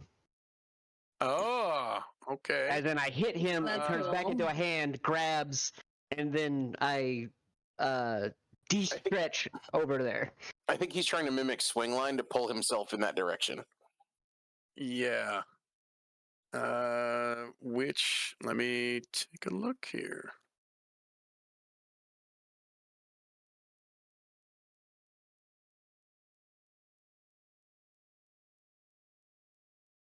Yeah, you can technically do 10 dice of swing line as well. Well, you can do 9 dice of swing line because now you're imitating a different power. But 9 dice of swing line is almost more than enough to zip you all the way over there. So yeah, you basically anvil him, grab one of the support struts for the bridge, and then whoop, end up all the way over there. Which what happens for back by you, Edgar, is a couple the other squad of troopers see what happens. They see this thing go flying down the street across their field of vision and impact somewhere down with the rest of their troops, and so they immediately fire a barrage of shots. But you swing line away. You have evasion? I do. All right, so you're going to need to make an evasion roll, probably 3 of them. Sure. 3 Because evasion rolls. yeah, because they're basically, they see you go. What they did is they kind of heldish. They're not doing a full move. They're doing a patrol move. So they're like, what the hell? And so they're going to try to stun you because they were told to put weapons on stun. Gotcha. All right. So it says rank 12D. So is it just the 12 dice, or does agility add to that? Nope, agility's already been built into that. Gotcha. Okay. So 12 dice 3 times. Yeah. Yeah. If I remember correctly, Lord. buying successes cuts the number in half, right? No. No? Oh yeah. If he auto successes 6, right? If he in auto success is half your dice rounded up. So with him, he could auto success at 6, which I don't recommend. Yep. Well, my first roll is a 10. Okay, well that beats my 6. That.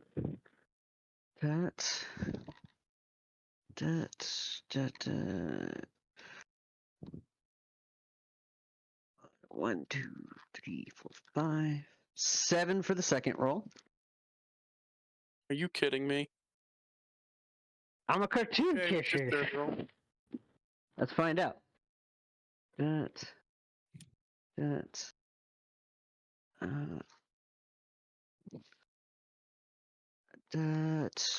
3, 6, 8. 8 from the third roll. So 10, 7, 8. Hatchlin, the human body should not contort like that. It's you can unnatural. see these shots, and Jeff is just, and it's like he's almost pivoting, like he's almost curving around the blaster bolts that go flying past. You ever tried and to in shoot fact, a now, rubber band in mid-motion? Ashlyn, it's your action. Okay. So she's watching all of that happen. And then she just sort of like refocuses directly onto the commander. And we see her, take a deep breath, hold it for a second, and then pull the trigger. All right, you were at -4 dice. Because you're shooting into a melee. Roland, you were so lucky I already used the jinx. I mean, well, you can't use the jinx on me, so. No, but if she, if she doesn't get any successes, because we're using the gritty combat rules.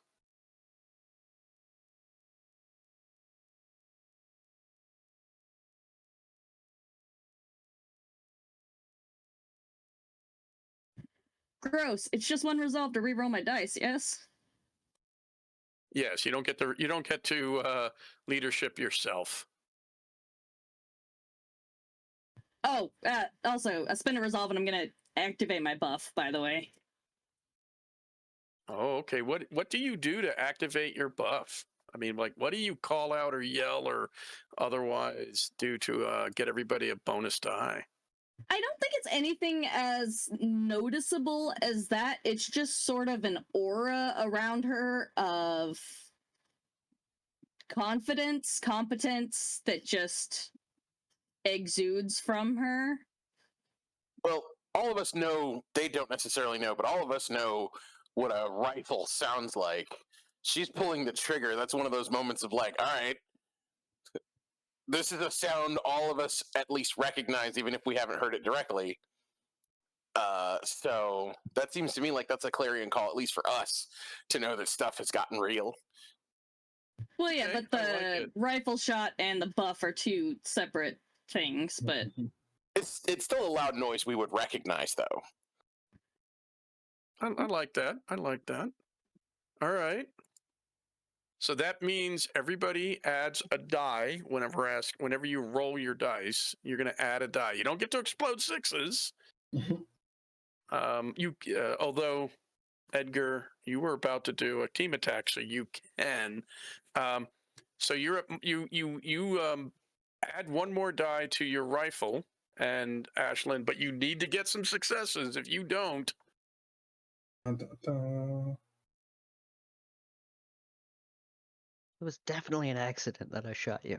and you're at minus 4 dice. Let me repeat that.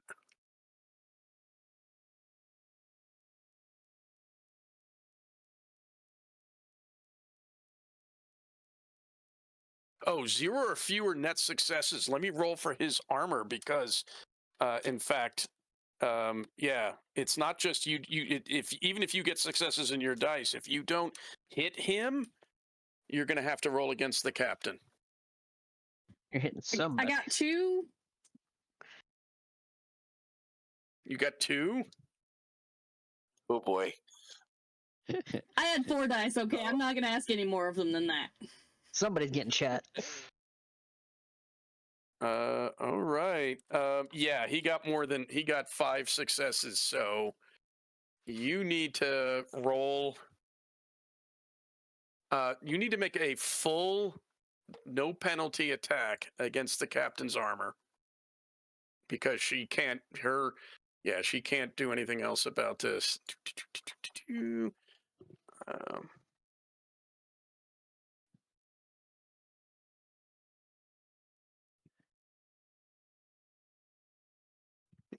5. Great. I rolled 2 6s. Well, her passive defense at this point can buy her 7, right? Actually, that's a very good point. Let me take a look at what she's got.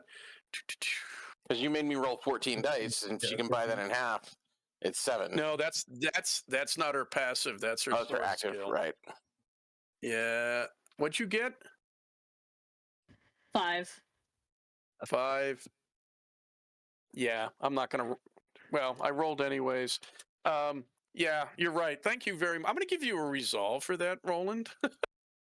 So Hooray. she does. I'm just gonna auto success. So the Roland, the surreal thing is you hear a rifle shot go off, and you actually see the captain step forward slightly, and you swear there was like a flash across the black back of her breastplate that scored the black fabric. And you're like, did she just get hit with a bullet and it didn't go through? Wait, is that possible? Okay, Edgar, you and your sidekick. Oh my God, you have a turret as a sidekick. This is awesome. Are getting ready to do a team attack. Now, for guys like Jeff, what this means is they have to wait to the end of the page. They're going to do a team attack, which is one of the ways to completely obliterate an enemy. I've seen it happen. And several things happen. First of all, both of you get +2, and you can spend a resolve to have 6s explode. And of course, whenever 6s explode, you re-roll them to get and keep re-rolling them as long as you get 6s. So who are you targeting? So the gunner's down, right? Is there still another gunner up? There is another gunner. Basically, the gunner that this anvil on an arm it slammed into the gunner that was shooting at Roland, and then you saw Jeff go flying down the street, and then landed on the ship. where the other gunner and pilot is. So there's one ship here. There's another ship here. There's scattered clusters of troopers. Two sets you can't see, but they're about to come running back because all heck is broken loose back by the inn. But there is another ship. There's a unarmed ship, or you could just target the gunner who's strafing the village. Yeah, I'm gonna target the gunner who's strafing the village because we got to stop that. Is bad. So, Okay. so I'll do my attack first. So I'm gonna do constructs. So since we're happening with anvils right now, I'm gonna do an anvil. I'm gonna target that one, and I'm gonna drop like an anvil on it, and let the turret fire. So this should be Okay. so constructs. Hmm? So its normal attack would be constructs with 10, and it's +2 from team attack, and then +1 from buff. So a total of 13 dice. Yeah. Yeah. Oh my god. All right. 6, 7, 8, 9, 10. Do I want to explode 6s? I am not going to explode 6s. That's 10 successes for me. Okay, 1, 4. I got 7, which means he takes. I will say. Okay, so first of all, we're done with this page. If you will Wait. allow. Does the turret also get to fire? Because I think that was just his construct's attack. Oh, no. Well, no. Yeah, I know, but basically, because we don't have to roll for the turret, but Jeff can't hear this. But Edgar, you hear actually the now nice response of dispensing product.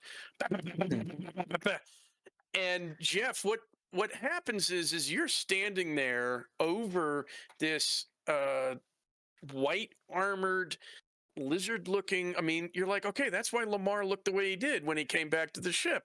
But That this makes guy sense.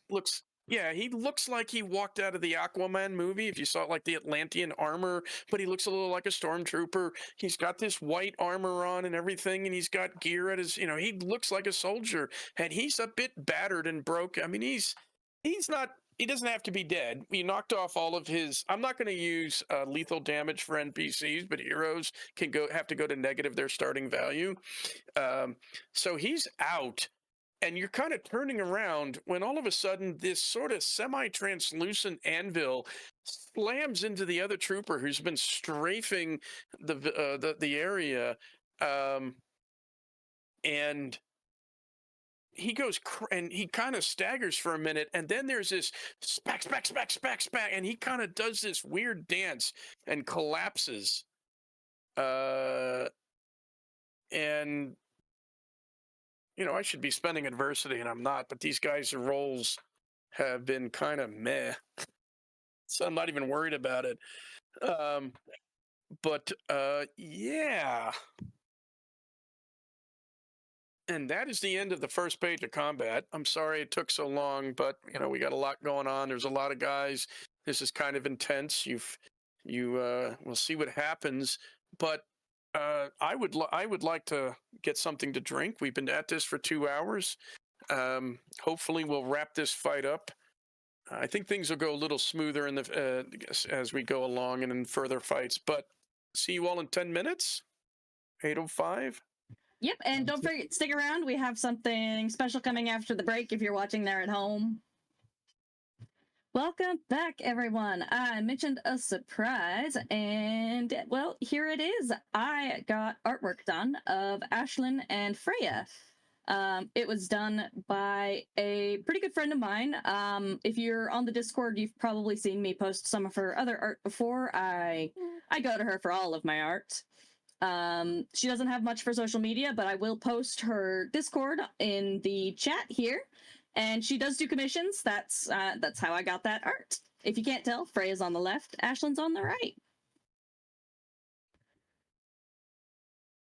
Cool bean. And I love it so much, it's perfect. Great. It is a good piece of art. Now I can put the face to the quips. Did you I'll give put up on the those. head, Chris? You're not gonna wear the lizard head anymore? Oh, no, I was just eating pizza. Here, Oh, here it okay. is. Okay. All right, Michael, you can take it away. Choices were made. Wait, yeah, okay. It's just that the lizard, the mask You is ever just need to throwing have me. it on?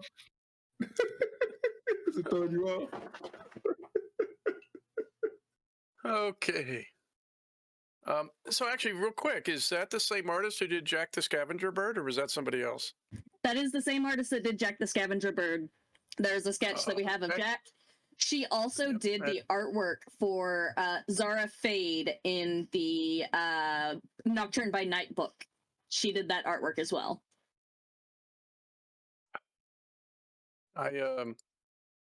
If you subscribe to the Patreon, I think I may have mentioned this, but I actually talked to Bill about Nocturne by Night and said, you have two characters in there that are really, really blatantly Mr. Croup and Mr. Vandermeer from Neverwhere. And he goes, yep.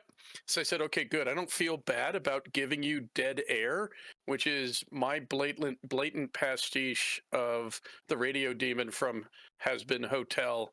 And he actually really liked that design and that character, and that'll show up at some point in the Patreon. All right, welcome back, everybody. We are one page into a, I'm going to say, somewhat desperate fight. Although the big guns have been brought out, in that Lamar is now kind of free to unleash his powers, and also everybody's been buffed, which may be one of the big things that that'll push things in your favor, because the captain is not doing well, which is why Roland has said, I'm not rolling dice for her anymore. I'll do it. My dice You'll rolls do it. are terrible, so feel free. Okay. All right. So let's do a very, very quick recap. First of all, a fireball managed to damage a pilot, two gunners, and a sky raft.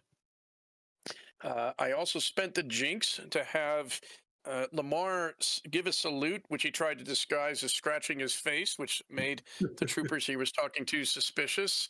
And so that has happened. But the two gunners are down. So at the moment, nobody is strafing the village with pulsed weapons fire. And we have a number of our heroes are now down among the troopers, some of which are now hurrying their way back because they've heard shooting, and that takes precedence over the sweep they were trying to do. And I will also do a reminder for guys who are new to the game like Jeff, you can always spend a resolve to jump the order, which will put you all the way at the top, or you can jump ahead of somebody else. Just as a reminder, in one campaign I ran, one player basically, that was default. He would jump to the top and immediately try to either defend everybody or take out the threat so it didn't hurt anybody, because he was really big into trying to be the superhero. So, with that in I'm actually going to take that reminder and do that. You're going to jump the order right now? I am jumping the order right now, yes. I'm at the end of the order, like... Who are you jumping in front of? The captain? Because she goes first on the page. Yes, actually. All right. Because I don't have my edge chart printed out, it's a simple case of me. I'm just gonna put a pair of X's here. Ashlyn, I have cut you you're the last person on the page, and you're now the first person. Now, shooting into melee, you just not what shot I'm the doing this captain in time. the back. Yeah, Okay.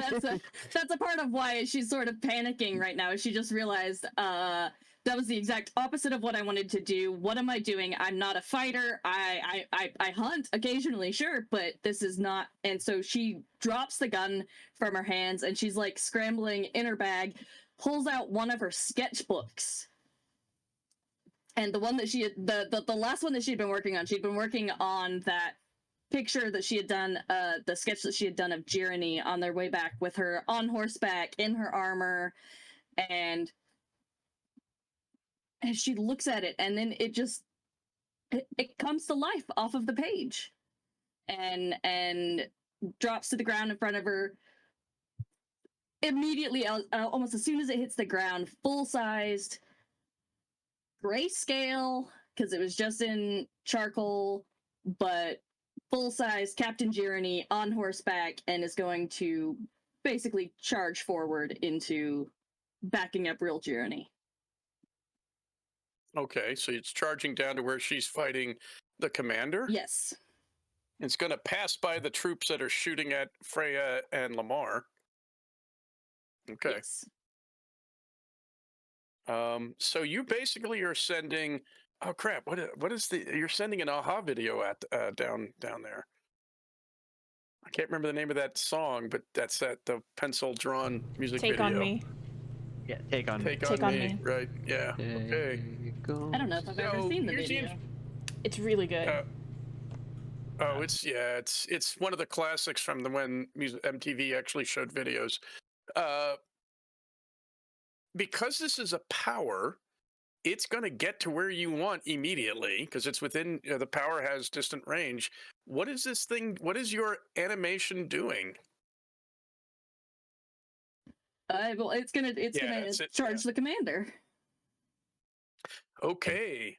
All right. So you're going to get.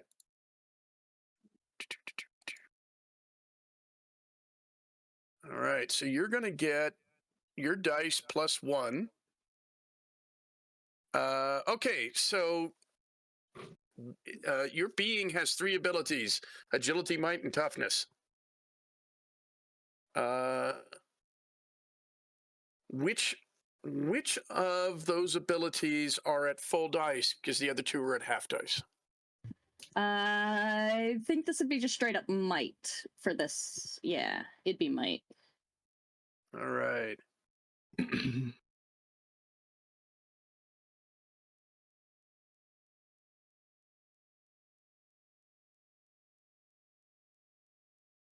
All right.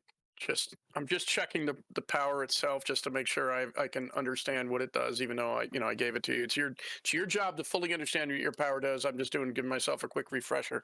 So internally, okay, so Lamar and Freya, and actually Edgar, in the midst of all of this, a sketched.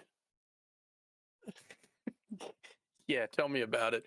You see this sketched Jirany on her, and you're like, that's Jirany on her horse. I mean, the armor, just the look, the size, and Freya, you recognize Ashling's artwork, and this thing just goes roaring past. I love if you see the way that the animation looks in the clip from Take on Me.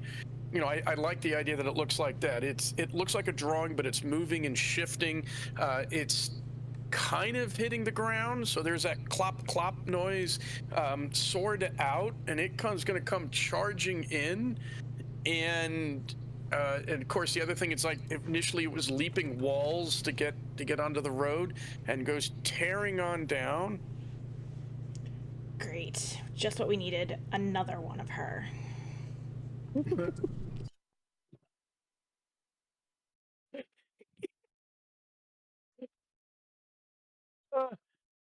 Freya, take a resolve for that. Just the snark there. Lamar is grinning ear to ear. He's like, they're beginning to believe. My dice suck tonight. All right, so it's going to be your might +1 die because you are buffed, and it's going to be against his best defense because he's got his sword out. He's going to get his best defense.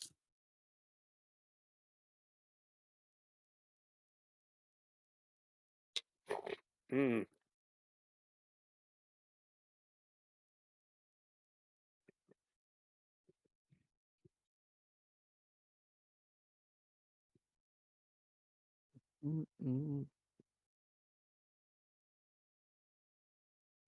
I got 5.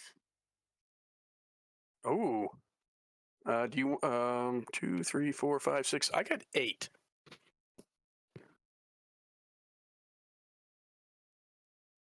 thought the idea would be that you're gonna roll better than.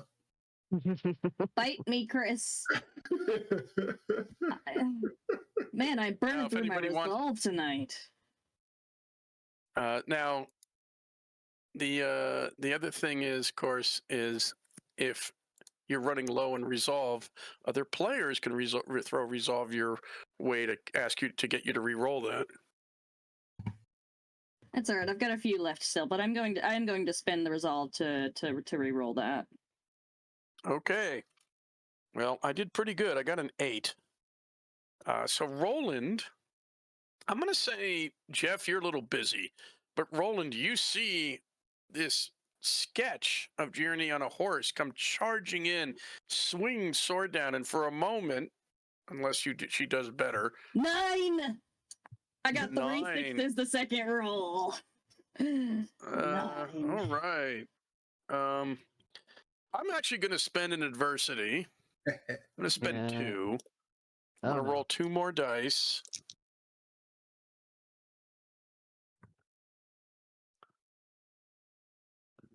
That would be 0 on 2 dice. Uh-oh. So the commander is going to take a point of damage. So he brings his sword up. You hear this, what? And he steps to one side and he throws the sword up as this comes sweeping down. And there's a solid crash as this charcoal sketch figure smashes into the commander. At this point, the captain actually takes the distraction advantage to basically bring the sword up and try to get him through a gap in his armor. And Ashlyn, you said you would roll for her. So let me double check here. 12, 13, 5. Yeah, that's 15 dice you're throwing. And you can explain, and anybody who wants can spend a resolve to explode 6s. But he does get his active defense against that. Damn, dude is tough.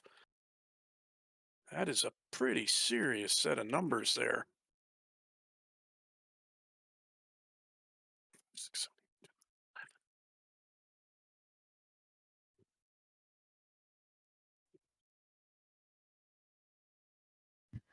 9. I got 11. Does she have any 6s? Does anybody want to explode those? She's got 2 6s. Anybody can throw in you guys have to throw the resolve in to explode those if you want to explode them. You know what? I just got to resolve back. I'll do it. I'll take the chance on exploding those 2 6s. Okay.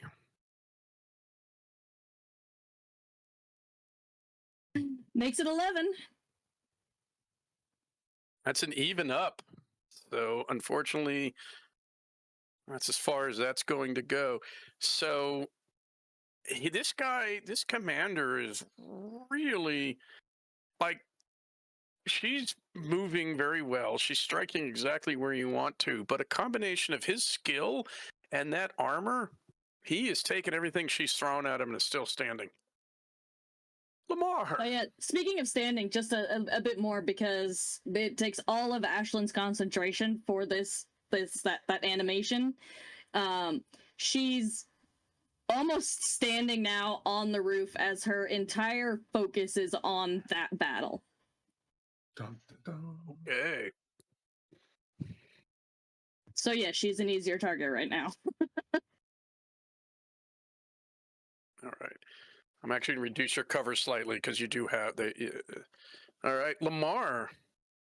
Things have gotten pretty chaotic. There are, you just saw a drawing run by.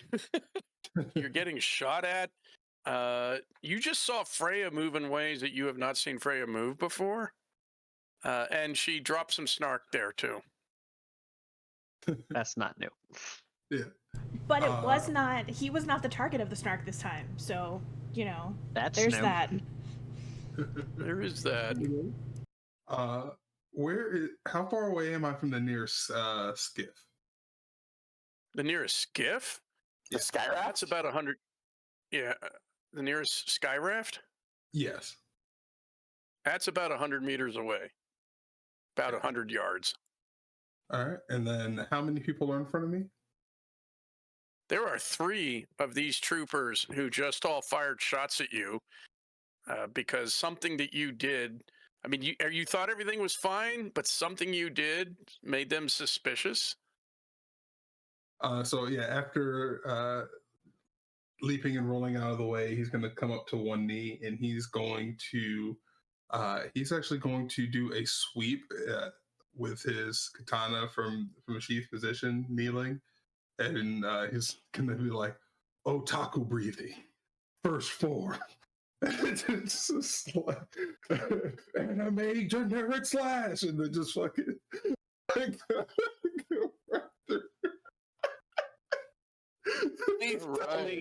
Please tell me we can give him resolve for that stupid line. Okay, I can't. He was laughing too much. I don't know what he said. No, okay, it was like otaku breathing, first form, generic anime slash. Yes, take a resolve. All right, so I have 13 in strike, plus the sword will be 15, plus the buff is 16, and then Wait. Nope. No. Or did you calculate my sword in with the strike You already? don't add the swords are already added into your strike. Okay, cool beans. Well then I got So it's 15, yeah. and then 14. Also, you would top out. You would top out at 15 at 13. Well, you top out at 13 because of the dice cap. The buff lets you go over. Okay, so 14. 2, 3, 4, 5, 6, 7, 8, 10, 11, 12, 13, and 14. Boom.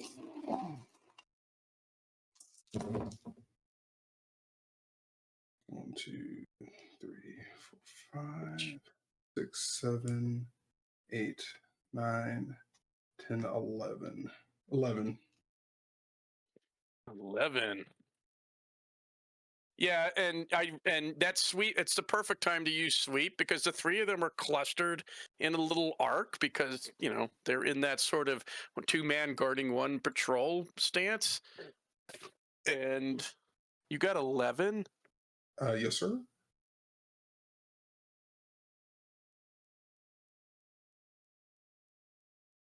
Okay, 2, 3, 4, 5, 6. Oh, God. I have I'm not even going to spend adversity. Okay. I'm not even going to worry about re-rolling on some of these because you did really well, and I'm like, no. So Freya, he drops down and he says, I'm still having a little time hard, but basically, anime form number 1, and he whips his sword across, and there's this moment of pause where everything's quiet, and you may think, well, I don't know what he did, but he missed. But Lamar, you know better. I just have to hold that stance for a moment, and then they all just sort of collapse. Then he slowly brings the sheath up to the to the sword, just like.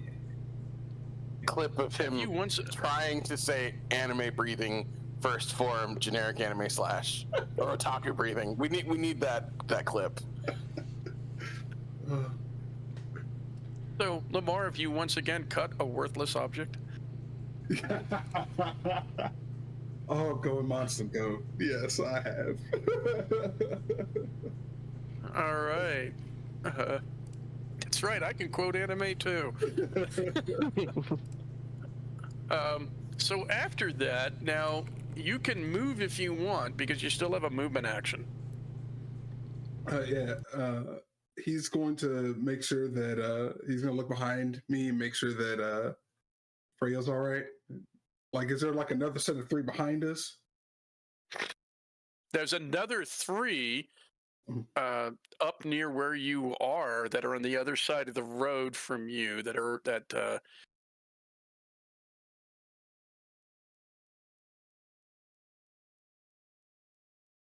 Okay. Sorry. Okay. Inner ear. I thought I don't want to. Don't want to terrify everybody, but all of a sudden fall on the floor because I can't see. But back of my head is like, Oh, take care of yourself. Oh, yeah. Yeah, it's all right. It's in the long term. It's just a game. If you need to take a minute, take the minute. If we need to stop early tonight, we'll stop early tonight. If you want to take another break, we can take another break. Whatever you need. No, just let me. Okay. I had a really, really bad vertigo attack where I was out for 3 hours, and I was just sitting here, and it literally turned upside down, and I was holding onto the floor. I do therapy. I'm way better than I was. My inner ear is like rebalancing itself after being sick. Okay, I'm I better. get vertigo attacks like that where I have to like hold on to something because I'm afraid I'm like gonna fall out of the world. Yeah, no, I get it. If you take as long as you need. Yeah. I have found I have to lay on my right side, and I end up laying in bed with a pillow, like a body pillow style, and just close my eyes. Fortunately, I often fall asleep, and then by the time I wake up, it's reestablished. But yeah, it was really bad, and rapid breathing and just dripping with sweat. It's awful. So yeah, word of advice to all our viewers: try never to get an inner ear infection. It will make your life miserable. And I do head turns and balancing and walking while turning my head to try to. And I'm way better than I was, but yeah, just for a moment there, everything got a little swimmy. So, oof. Yeah, there's 3 more of these guys who are probably in the process of switching off of stun because they're done playing around. And then there's a mess going. There's actually the other 6 troopers you can't see, but there are 2 of these vehicles, and there's the captain fighting some guy, and surprisingly he's holding his own, and there's Roland and Jeff and that drawing are down there, so that's what you can see in the way of further foes to put down. So Lamar's gonna try to leap onto a roof to about 50-ish feet away, but still keep his eye on Freya just in case, because he hasn't seen what she can do, but he's gonna let her cook for a second while he starts making his way over there. But still within range to come back, and it's like, oh, maybe not. Like, you know what I'm saying? Yeah, you can. From where you are, you could leap onto one of the farm houses and get on a roof up and away off the street. So you can use your leaping easily to get there. Freya? Yes. Lamar just put down 3 people, 3 troopers. Show off. And yeah, one of whom is definitely, one of whom took so much damage because he only rolled a 3 in his armor, so yeah, he took like 9, so he's probably dead. The other ones don't have to be, but he then slowly resheaths his sword and then leaps, clearing walls and fields, and lands on the roof, but leaving you with 3 more troopers who are now all like, okay, we're gonna set this to deep fat fry. I would like, can I get to them?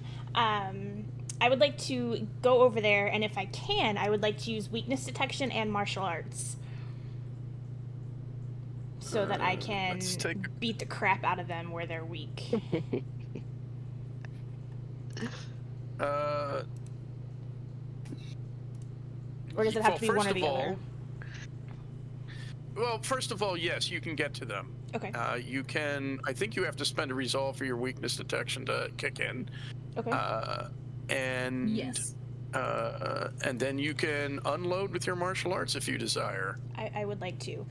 So I'm going to spend the resolve for my weakness detection, and I would like. Are they like the other 3 guys where they're standing close together? Or are they? You want to try to hit all three? I want to run up and do a roundhouse and kick all three of them. Or alternatively, Right. like kind of duck down and do a slide kick and take their legs out, all three legs out, or all their legs out, and make them fall. Yep. Give me a second, please. Yep. Ow. Thank you. What I'm going to say is, so let me explain. Real quick note. If you try to hit all three of them, as it is, you're going to do 11. You're going to have to take. That's a multiple action because you're basically doing 3 attacks, one right after another. Okay. And you're doing 3. So each one would be -4. Now, you do have... Now, the other thing you could do, though, is if you spend a resolve, I will allow you to stunt your power to get the sweep. Oh, no, you need to spend 2 resolve. If you spend 2 resolve, you get the sweep pro from strike. So 1 resolve for find weakness, which will definitely let you do a ton of damage. Another 2 resolve to stunt to get sweep. And you can hit all 3 of them at no penalty. We're going to do that. Okay. My poor troopers. 6, 8, They're going. and I still get the extra dice for the buff, right? You do. Oh, good. This is going to be fun. Okay. And their armor, their passive defense, because they're not, their passive defense gets hacked in half, rounded up. I'm very excited about this. Let me make sure I counted this right. This is Giggles. Is Freya evil laughing? Because that, Yeah, it definitely sounds like it. 8, 10, so Lamar did Curate versus Stormtroopers round 1, and now Freya does Curate versus Stormtroopers round 2. 4, 5, 6, 7, 8, 9, 10, 11, 12, 13. Hold on. Am I counting this right? 2, 4, 6, 8, 10, 12, 13, 14, 15 successes. You want to know? Okay,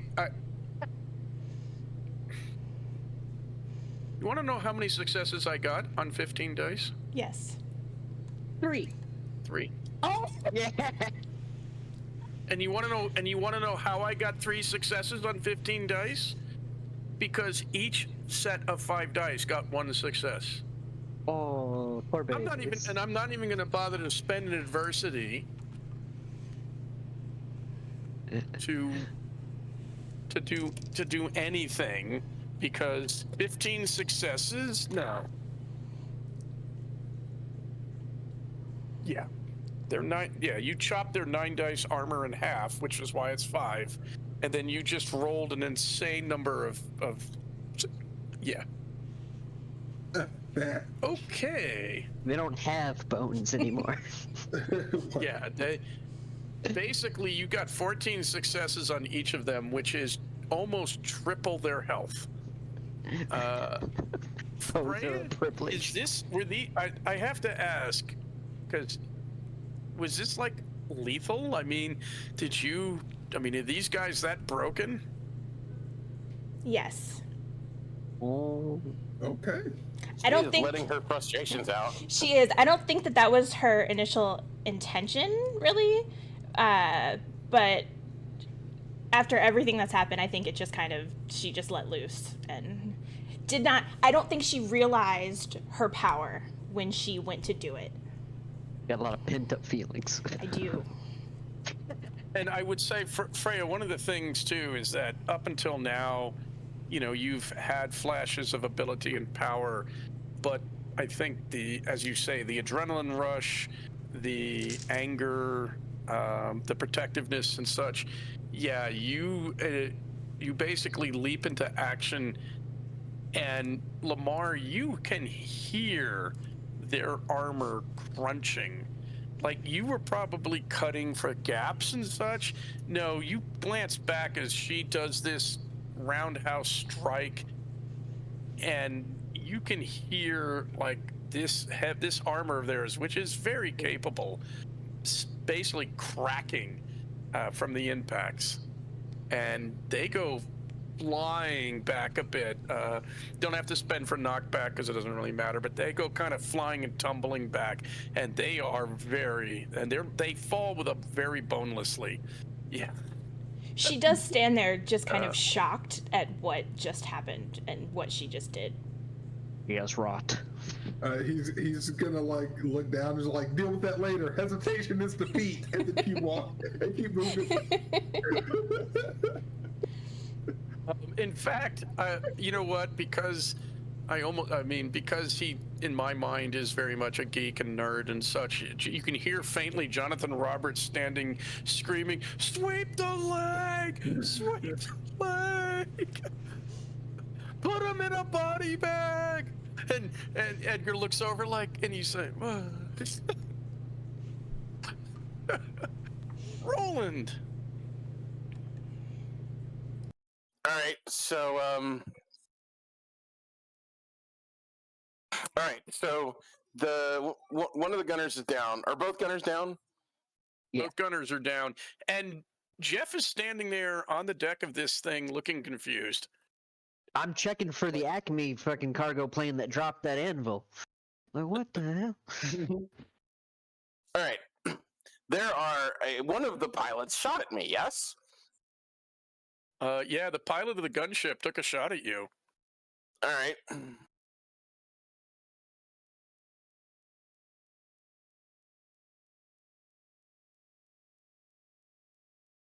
All right, I'm trying to figure out what he's going to do now.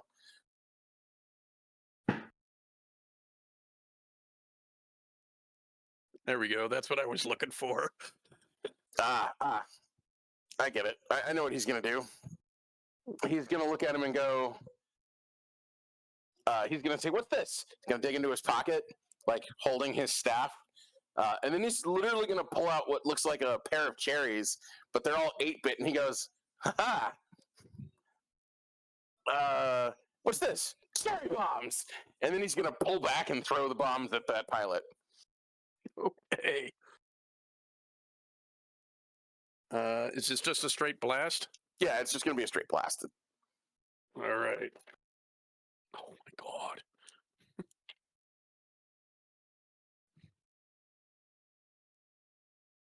Remember, you get +1 die there, Roland. I remember. Okay. Okay.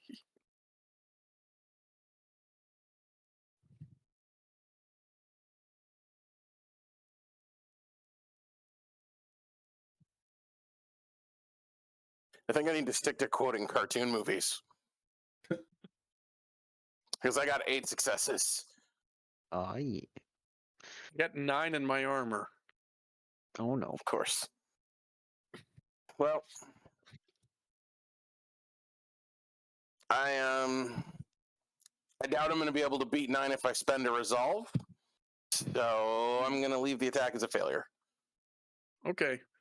There's a detonation and cherry bomb. Wham! And Jeff, you hear wham up above your head on the bridge above you. And when it clears, you have this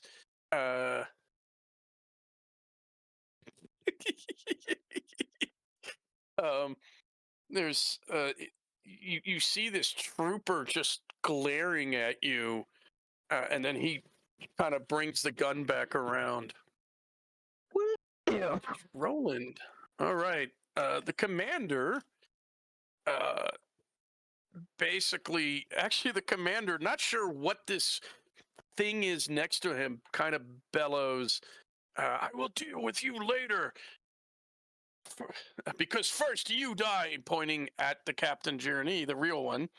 And he's going to try to strike her down.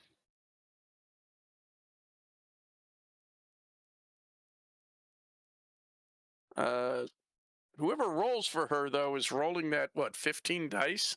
Because it's melee. Can't count. 1, 2, 3, 4, 5, 6, 7, 8, 9, 10. Oh, yeah, 12. Because he's using this thing two-handed. He's pretty... Ooh, not bad at all. And I just realized something I might be able to do, but I doubt I can do it now. What would you like to do? I wanted to blind him.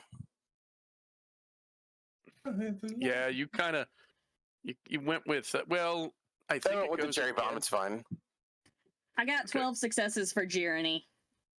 Nice. You know what?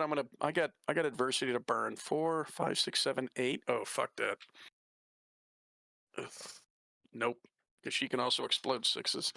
So finally, he comes back around, and she, you see her kind of bring the blade around, and just sort of, almost as if she knew what he was doing from how he was standing. So at this point, maybe she's got his measure, but she definitely deflects the blade away. To Commander Edgar. What's the edge of your sidekick? That is a really good question. I have it open here. 1 second. The edge of the turret is 8. What's its agility? Agility is 1. Oh yeah, okay. Not very agile. It's a turret. No, it gets all of its. I think it's all of its edge from perception, because it's got really good sensors. Wait, what is its perception? 6. Agility of 1? Oh, what's its? Sorry, it's perception and intellect. I think. Or Yes, that's that's intellect why is it's got 2. an 8. Yep. Yep. Okay. All right. So the turret goes at the bottom. Edgar, what are you doing? 1, I'm a little freaked out about what Freya just did, and I'm glad that I haven't offended her as much as some other people in the group. And I'm gonna do a team attack again because I really like attacking with the turret. So going at the end again. Okay.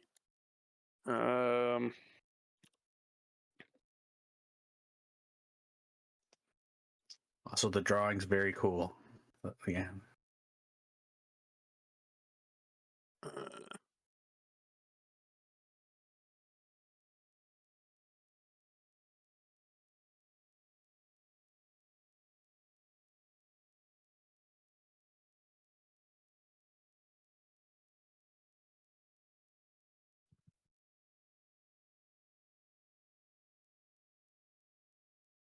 There we go. I finally found what I was looking.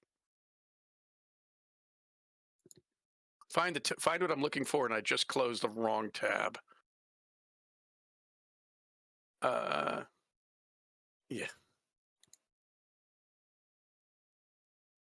All right. Do you tell your sidekick anything? Yeah. Attack my next target is what I'm going to tell the sidekick. Executing execution.exe. It's a little redundant, but okay.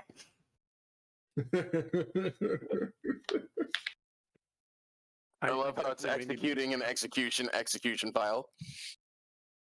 All right. So, so Pilot A says, "Get over here and help me," to Pilot B, and is going to fire a shot at you there, Roland. All right. Why not? Let's what other quote do I have that's good for defense?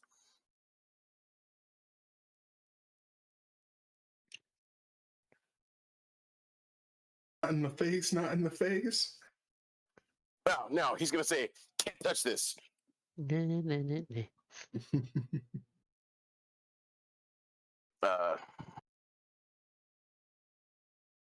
So, yeah. I'm basically with "Can't touch this" gonna. I believe force field can be used to mimic to increase my passive defenses. That would be. Well, force field works differently. Force field. I mean, damn it. Page 20. Force field actually is going to create would create a bubble around you. You can use it as a passive defense, and attacks fail if they're equal to your half your force field rank.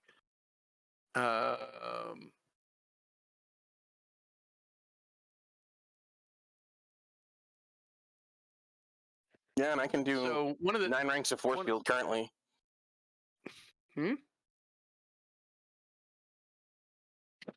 What was that, Roland?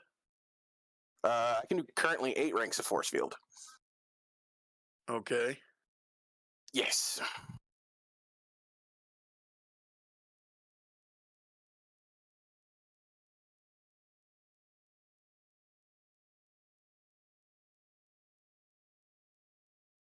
Pretty sure they're more than You must 4.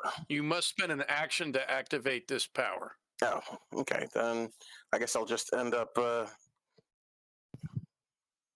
Give yourself some evasion. Yeah, I guess I'll have to do that.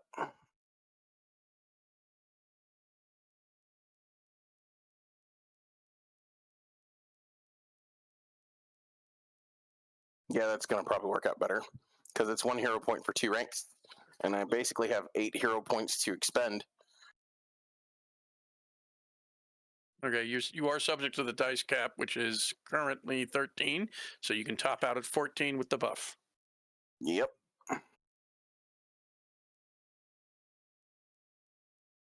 It's still pretty good. Yeah.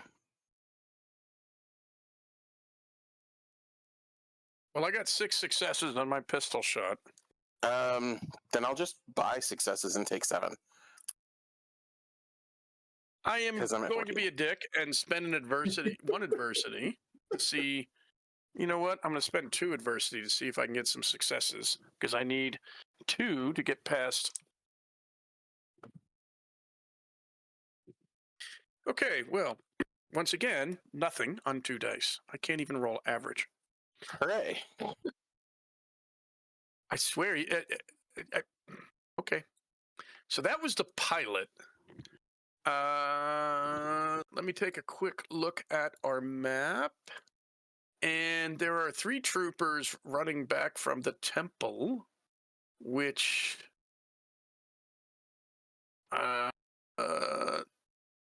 they have their weapons set on stun.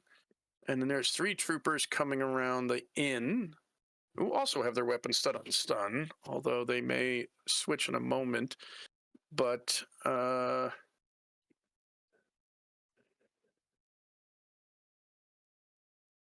Jeff, you're going to get 2 shots, and Roland, you're going to get a shot.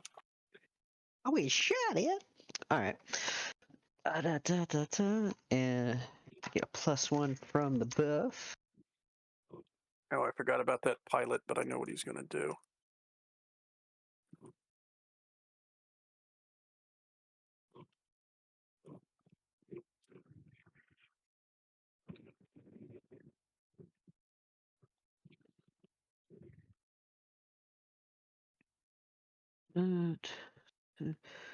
Or okay, the first evasion roll is a 6.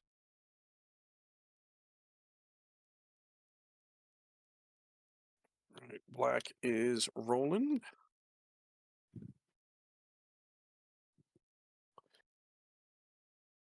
Oops. Get that. Good Lord, dude. That roll sucked. Let's do Roland first. Roland, what is your evasion or whatever you're using for a defense? Yeah, I'm going to keep using evasion because right now I can still be at 14 dice. Okay. I'm going to roll it this time rather than push my luck, though. Okay. Push your luck, push your luck.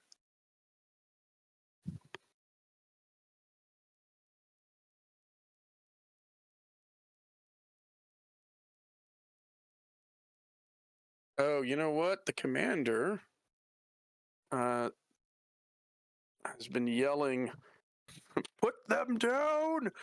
Put them down!" pretty loudly, so I may get a free reroll. Well, I'm glad I rolled this time.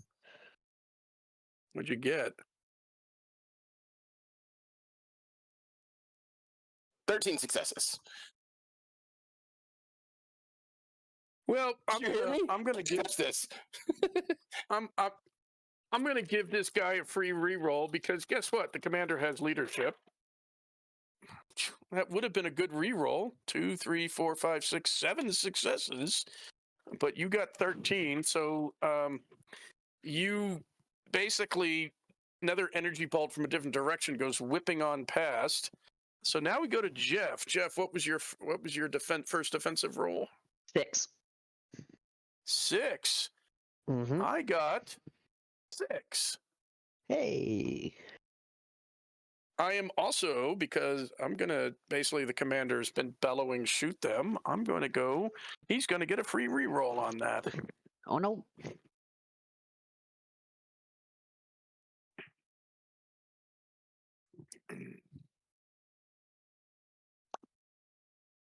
Ooh, damn.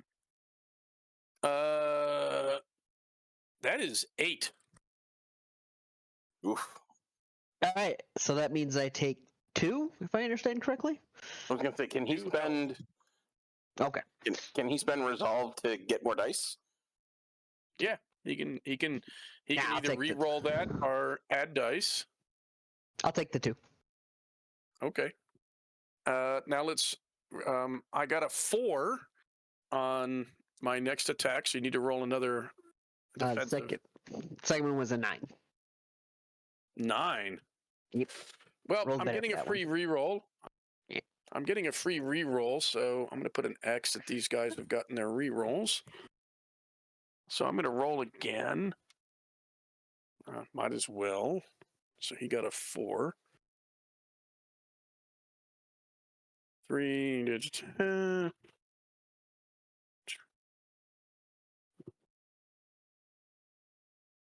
I got a 4 again, so no, that didn't go anywhere. All right, so you get tagged by 1 energy bolt and 2 more go whipping past. And now, same thing with Freya. You're going to get 2 shots, and Lamar, you're going to get a shot.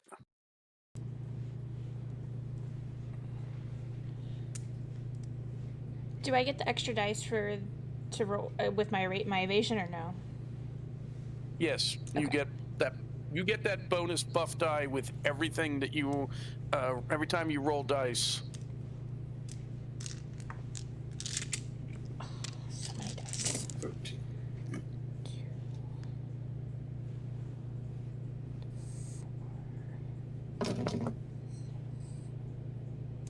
So Lamar, you're going to get the black die. Oh my! What the? Good lord, this is crap. This is extreme crap. Oh, am I not being poker faced enough? Good lord. I have 8. I have 10. You. We have to roll it twice though, right? One for each shot or just once? Twice. Okay. Because so it's an 10 for my active first one. defense. Yeah. Only All right. So yeah. I'm gonna re-roll probably all 3 of these because this was garbage. I got a 3, a 3, and a 4. I got a 15 again. Not even, well, they can't even. Okay, so I'm gonna re-roll. I'm gonna skip 1 re-roll because they can't even come close to hitting that.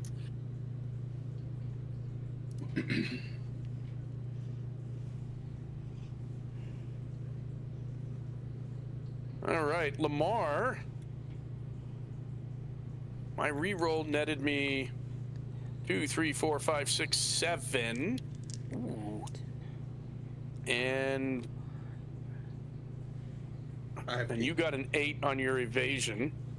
And then 4, 5, 6, 7, 8, 9. So Frey, I got a 9 coming in on you. I'm going to spend 2 adversity on Lamar and roll 2 more dice.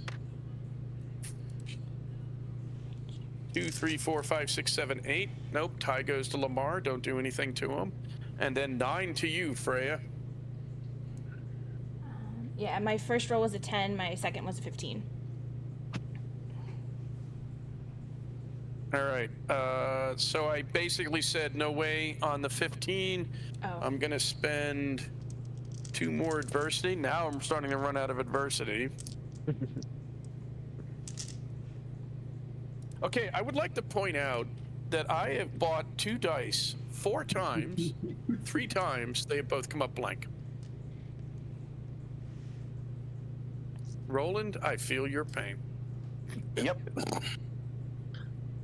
All right, so the last pilot who was told help me basically drops down and scrambles over to the gunship and basically runs past you, Jeff, and gets on one of the guns, or gets on one of the guns. And I am going to spend an adversity for an act of villainy. Ooh. What he does is he basically scrambles around and he sees you. What now that I've finally seen Honor Among Thieves, thank you for getting access to my friend who let me get access to Paramount Plus. He's looking at you, and Jeff, whether you realize it or not, if you've seen Honor Among Thieves, you look like that illusion spell going bizarre. So you are all plasticity. So he is pretty freaked out about that. Also, there is this individual who is throwing all sorts of bombs and explosions and has either been hit by stuff and tanked it, or is just like evading things with incredible ease. Oh, somebody watched Iron Monkey. And he basically gets behind it, looks around, and doesn't say anything, but his mental process is, I don't know what's going on here, but it's time to basically level everything in sight. And what he does is he unloads the weapon in the direction of the inn. And if you look at the map, he basically he strafes the fence and the inn itself. So I'm not going to roll any for it because this is an act of villainy. The fence explodes, planks and just disappear into burst and burning splinters. Now the building is, I do believe it's slate roofed and such, but he's punching holes in it and shooting up the area. And one of the fortunately the stable is in behind, but if you look, there's a little black square underneath the word inn. That would be like the workshop where all the stuff for keeping the inn up and running is kept. And that is actually on fire, and bolts are going across and smashing into the building and causing damage and blowing like the door out and windows and such. And there are smoke and fires and things. And you guys can tell me after all this, if or what, how bad it is, and maybe what like the after effects are. Of this attack is, but he's basically that is what he's going to be doing until stopped. He's just going to be using this thing to try to cause as much damage to hopefully make you guys maybe you'll run off and try to save the rest or something, but he is trying to do suppressing fire. The only reason why he's not shooting at you, Roland, is he doesn't want to get close to that weird guy who looks like he's made out of like goo. I'm too close to All the right, other so turret. that is so now Jeff, all the troopers, the commander and all the troopers have gone. Those are still up. Jeff, it's your action. Well, a new friend decided to join us on this ship, and he's now being very not nice to the inn. So, no, you can't do that. That's against the rules. I'm gonna hit him very, very hard, hopefully. Let's find out. Okay. All right. Well, plus one from the buff. Yep, so you got 11 dice.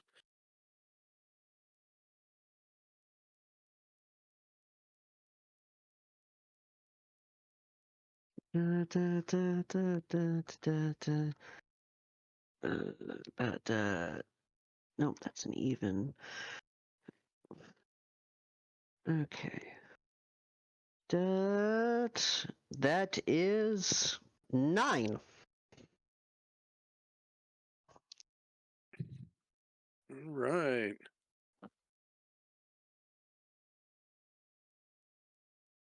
All right. Well, you hit him, and he. Yep. Then, as and some, he if you let me he just have felt a that. moment, just some fun little flavor, just stretch the hand underneath, poke him on the shoulder as he looks to turn to see what, tapping on the shoulder as the fist just comes right at him. So he rocks from that, but unfortunately, first of all, it's like hitting. It's not like hitting a brick wall, but it's hitting somebody really damn solid, and he rocks a bit and kind of spits a little bit of blood from among all of his teeth, and he utters, he says, "Abomination," and he actually starts reaching for his pistol. He's kind of trying to do two things at once there, but he's already acted, so he can't pull that out. And now we get to the end of the page, and the turret, and the turret and Edgar get to unleash another attack. Yeah, we're gonna go for that gunner that is trying to kill everyone. I love how he's Okay. he's at the bottom, so it's like all this action and then this climactic team attack. That's just great. Now, conveniently, he's not in close combat with Jeff because Jeff has stretching. Exactly. That's exactly why I did. That's why I haven't attacked the general. But this guy is also doing a lot of damage to people we like, though. So what none of you hear, other than Edgar, is target death imminent. I'm right there with you this time. And no, damn it! Oh, yeah, I just saw a better line I should have used. You'll have more opportunity.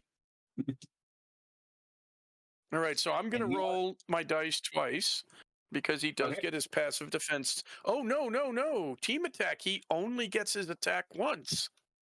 He only gets one defensive roll, I think. Let me double check that.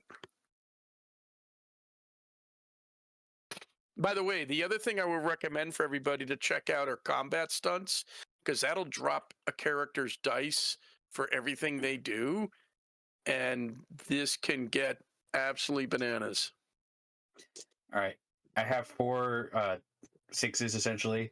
I'm using Prowess of Paragon's dice, but the equivalent 4 gold shields. I'm going to spend a resolve to explode them. Okay. Oh, boy. I really want this guy to die. All right. 14. Damn, it's a good thing. Well, this guy, this pilot is super hell of a tough. I just got 9 successes on 9 dice. If you roll 6s again, you are exploding. Yeah, do they still explode? Like if you roll 6s again? Yes. You keep track of your successes as you go. Cool. 17 successes. Oh, Edgar is mad. Uh-huh. So that's 8. That's 8 net successes. There used to be a gunner. And this time I'm like driving like spikes raining down from the ceiling, and then the turret is gonna go off again.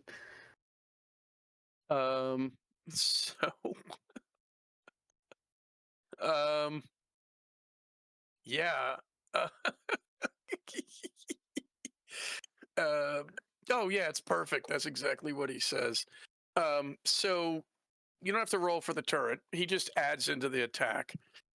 And yeah, Jeff, you kind of bring your fist back from punching this guy, and he's like reaching for a pistol, and all of a sudden these sort of spikes slam into him, as well as some bullets, and he just he does this sort of stagger and gets tossed and collapses. He's not moving. I mean, this is a very limp armored figure, and the turret basically turns to you, Edgar, gun still out because it has no idea gun safety, and says, "Mission success." Good turret. And All we'll right. I'll trundle up behind the turret, advancing.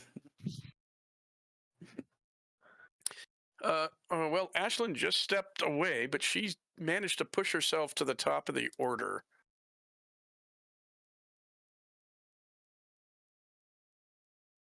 Iron Monkey? I think that's Iron Monkey. I thought that was from Tai Chi Hero. That might be. There's a similar character in Iron Monkey, but she doesn't pull a stunt like that. Yeah, this is Iron Monkey. Yeah. That is a significantly younger Donnie Yen.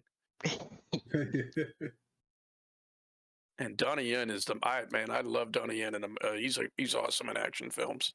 Yeah. Oh, yeah. All right. The battle is definitely slowly turning in your favor. I feel really bad though, man. Captain Journey is just not Not her day. getting it done. Not her day. So we're back to Ashlyn at the top of the turn. That's right. What does your animation do? So this time, instead of a straight up attack, it's going to try and disarm him. So we're going to combat stunt. That's going to be a combat stunt. All right, let me bring up combat stunts real quickly. I was looking at this, I was like, how can I help that's not just straight up attacking him? All right. That would be a flashy move. And you're going to use an irregular attack roll against their active defense. You want to get, you need to get 3 or more successes.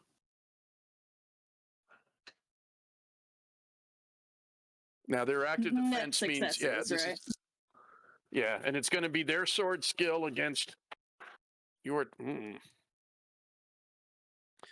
I may need to spend some adversity, which I'm really, really running out of. Somehow I'm okay with that. By the way, while she counts her dice, if anybody makes it out to Genghis Khan, I will not be running any Well of the Worlds PMP, but I will be running probably my Next Wave game, my Hell of a Boss game, and because it's a lot of fun and it's totally silly, even if it is 5e, my To the Poop game. I got 8. 2, 3, 4, 5. I got 6. All right, so you're not going to make him drop his weapon unless some resolve by you or others gets thrown into the mix. All right, I'm throwing in a resolve and re-rolling these 2 6s. Wait, no, you get a free re-roll if you want it. Because whether you know what you're concentrating on this, and you basically hear the captain say, effectively say, twist the blade. So you need to mark down you got 1 free re-roll because she also has leadership. Oh, I love that. 1, 2, 3, 4. You know what? Let's go for it. I'm gonna do it. Let's do it. Well, remember, you get the best of either, and if you decide to add dice, you would add them to the best. Let's see what happens.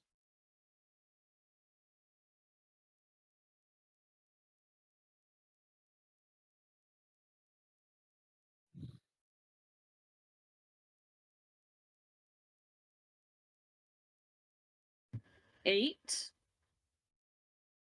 Again? Yeah, again. Okay, well, you didn't spend anything on that. Are you going to try to bump those numbers up? Or does anybody want to help her? Yeah, I'll use here. I'll give her a resolve to. I got 2 more 6s again on the second roll. Boom, get it.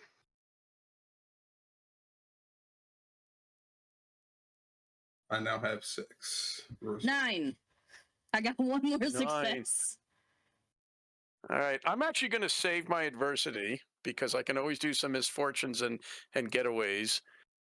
So you got a 9, he got a 6. He does drop his weapon. Basically, you are able to utilize your skill, your might, the cross quillions on the sword, and it just tangles his up and flips it away, and he is bellowing in rage. At which point, the captain is going to lay into him.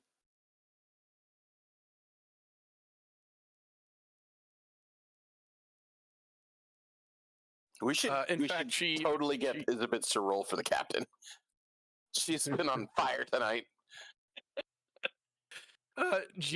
Gierney, basically, there's a moment, and Gierney states, "You have lost your sword.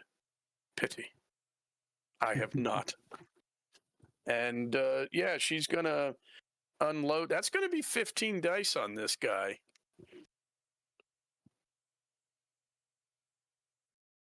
Whoever wants to roll for it.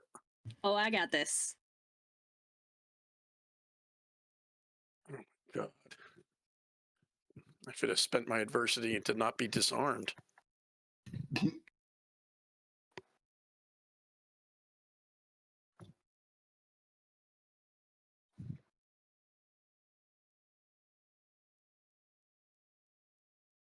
Sword fighter without a sword is hard to do 10. anything at all. 10? How many of those are 6s? 3. You know what? I'm going to spend resolve. Let's see what happens. Go for it.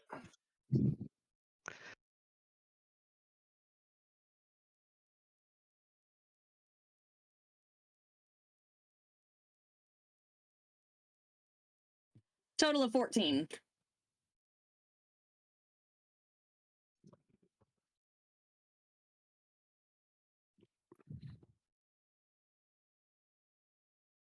You only got 3? 3. I got 3. No sword. Cut down. Just. Ow. Okay, so that's 11.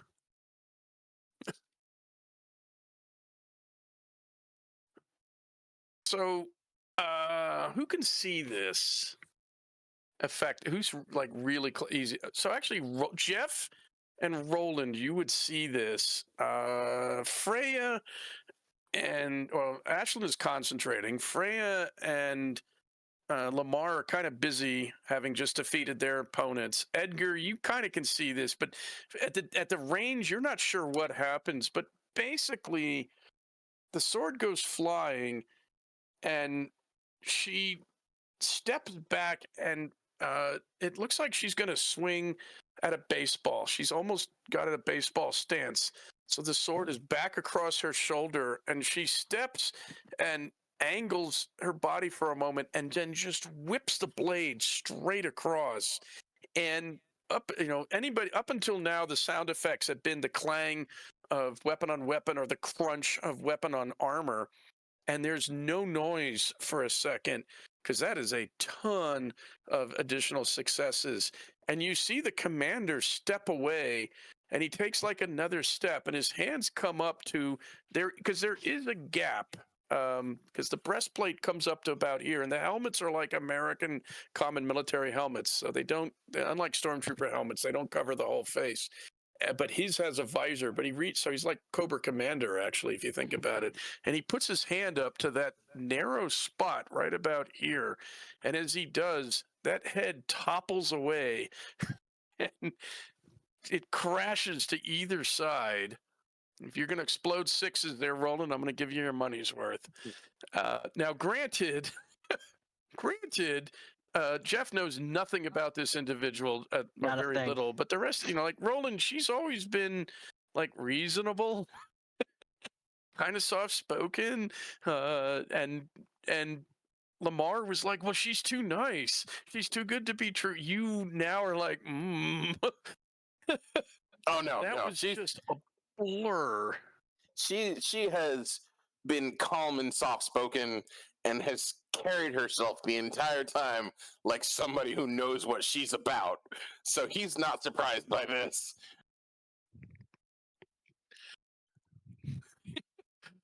So, yeah. Oh, yeah. Okay. So Lamar. Oh, yeah. No, that you still have. Wait. Yeah, that's right. He's at a. Wait, did you? Stupid question. Jeff, did you take out the other pilot? No, the other pilot's still standing. Yep. Yeah. He's up on his bridge. I'm sorry, brain fart. Lamar, Yeah. you have some people shooting at you down by the inn, which is smoldering. There's smoke starting to billow up, and the breeze is giving you that faint smell. And yeah, there was an intense long burst of fire from that one ship, which was all of a sudden abruptly cut off. But there's some troopers looking at you who are also looking at just now beginning to realize, did our captain just get his head taken clean off?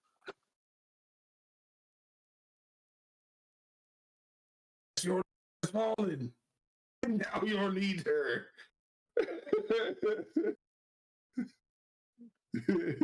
He's gonna yell as he's like making his way towards the skiff. Okay. So you're gonna move toward the skiff. Are you doing any other actions? Are you moving towards the sky rafts where the enemies are, or Roland's vehicle, the skiff? Oh no, the enemy vehicles. Okay. So there are 3 troopers that are over by where the inn is, that are near where the sky raft is, and then there's the 2 sky rafts. I don't know if you want to try to throw down with anybody or just moving in closer. If I were to leap towards a sky raft, would I be within striking distance of said sky raft? If you leap toward the sky raft, there's a pilot you can take down. Can I cut the sky raft? Sure. Yeah, I want to cut the sky raft. There's one that doesn't have anybody on it, and there's one that's got like a pilot and Jeff on it. I want to cut the one with pilot and Jeff on it. Okay. Sure. You don't want to just cut the pilot? No, he wants the Oh, whole no. thing. No, you cut the enemy, horse and all, right?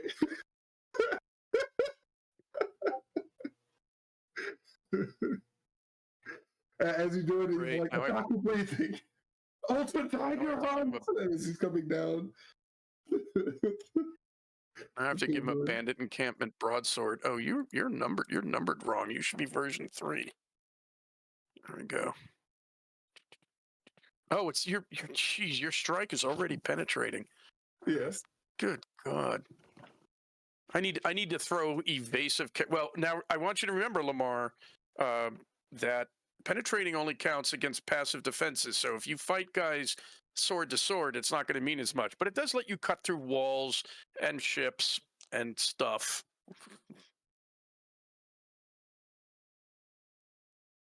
Because to be fair, last he saw Jeff, he was still chilling behind the skiff, and this one has a pilot on it. It's no.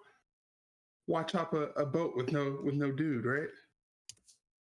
Why chop the boat that's got the guns? That's already damaged. Let the man roll his dice. Let's see what happens.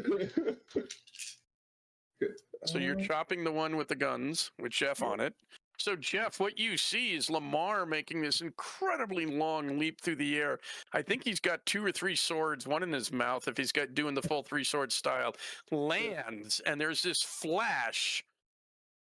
Because in anime, there's always that brilliant flash right as the sword stroke goes off. No, there is. At least that's the way it was in Project Echo. 14. All right, I'm gonna use 3 luck dice. So Okay. yeah, and then I'll use 2 additional resolve. Really wants to cut this ship. He really wants to cut the ship that I was hoping to keep. Sorry, there's another one. Looks like our vehicle isn't going to have guns now. Yeah, but this one has guns. Yeah, I was willing to take the guns. He's doing the thing. I mean, it is what it is. Yeah. Yep. 2, 4, 6, 8. It's going to be that very anime moment, the moment Roland sees him bringing the sword down, like, no! 16. 17, 18, 19, 20. So I rolled, I rolled 19 dice. Wait, 19 dice? Yeah, I had 14 from 13 from strike, 14 from the buff. Then Aren't we still capped at 14, even if with resolve? No. Yeah. Okay, so what? No, what he's doing by spending luck and resolve, he can blow Well, past. This is the point where you can blow beyond. past the cap. Yeah. Okay. He's spending resources. Yeah, I'm sending resources. Yeah. I've been saving up those resolves to do anime stuff, and anime stuff will be had. Yeah. So then, I got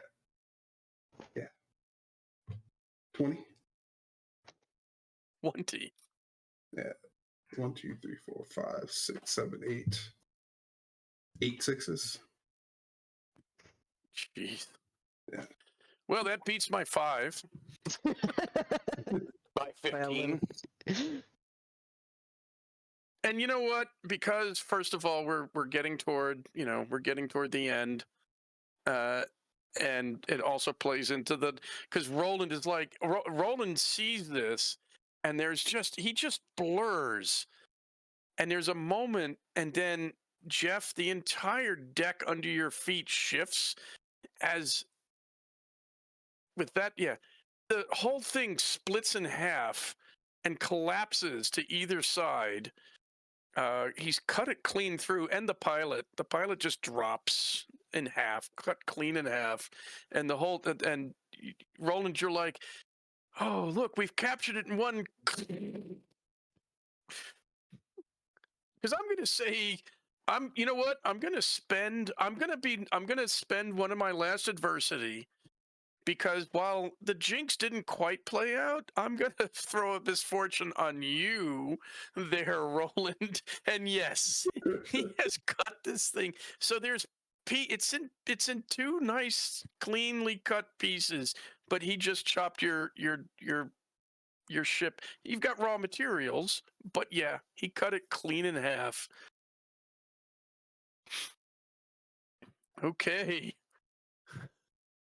Now, I'm not going to be able to do this outside of town. And yes, by the way, everybody else, first of all, you can, if you end up with stuff like luck or have a lot of resolve, you can push back. The thing is, though, your powers top out at the dice cap, but you can push beyond it with things like going all out, team attacks, buff, and just blowing resolve, because you're burning off resources that you don't get back easily for one attack. And I think it allows for those super crazy, over the top things that this sort of fantasy supers occasionally sees happen. Okay, Freya. Lamar has ignored the 3 troopers that fired at you and him, who are starting to have second thoughts because they're realizing that, well, first of all, their ship just got chopped clean in half. And you can kind of see from where you are that the captain is standing there with this charcoal drawing that looks very much like something Ashlyn created. And the commander is laying there, and his head is somewhere over there, and his helmet is kind of over that way. And his sword is over there.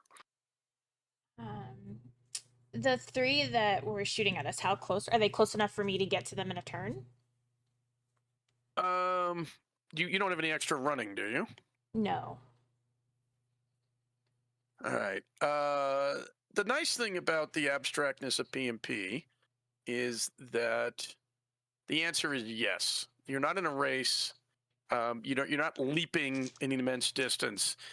You have to run past the now burning inn, which is smoldering. Certainly, the workshop, warehouse, or storage shed is on fire. The fence is burning partially, and they are clustered together at their. And they're. If you want to do the sweep by spending 2 more resolve to stunt the sweep, you can do it. Or you can fight them 1-on-1. But yeah, they're close enough for you to get to.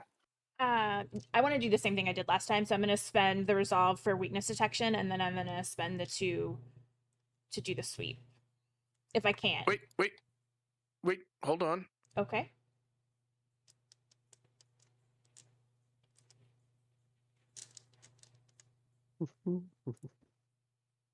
I'm gonna be nice, mainly because we're wrapping up toward the end of this, and we've because you're basically looking at the same thing with each one. They're all the same guy, and also you're looking at an object, which is in fact the armor they're wearing. You don't have to spend it again. You have weakness defection for this scene on this armor. You don't get it next time you fight these guys. You'll have to spend it again. Right. But you don't. I'm gonna say no. They're all It's like, hey, this is the weak point in this trooper's armor, and they all have the same armor, so it's across the board. Okay, so I'll just But spend the 2. You do have to. Yeah, For the to do sweep, the okay. sweep. Okay. Oh boy. Just turning them into V8 inside their armor.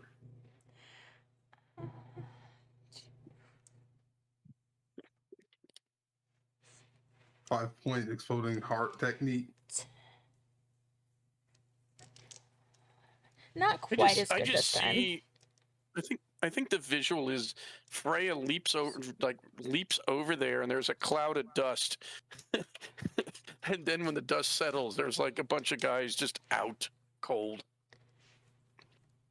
I didn't do quite as well this time. I only got 10. 10. Only got 10.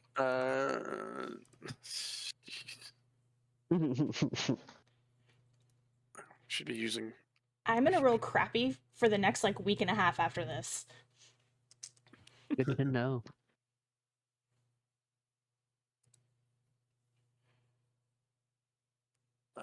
Oh yeah, that guy's completely destroyed. So one of them is still standing, barely. I am saving my last adversity, hopefully for something.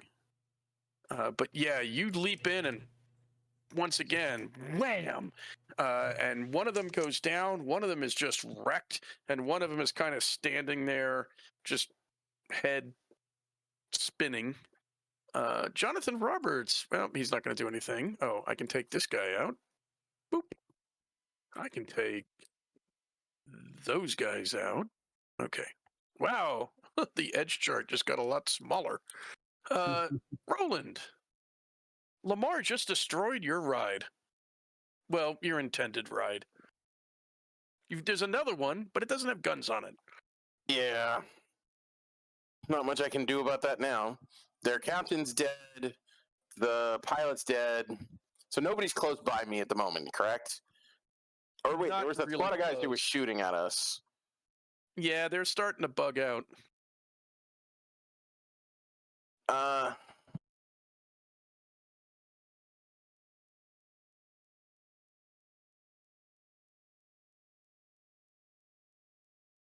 Trying to think here.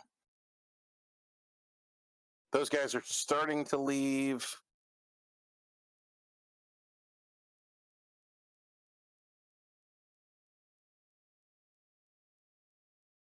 I don't think I actually have anything I can do at the moment. So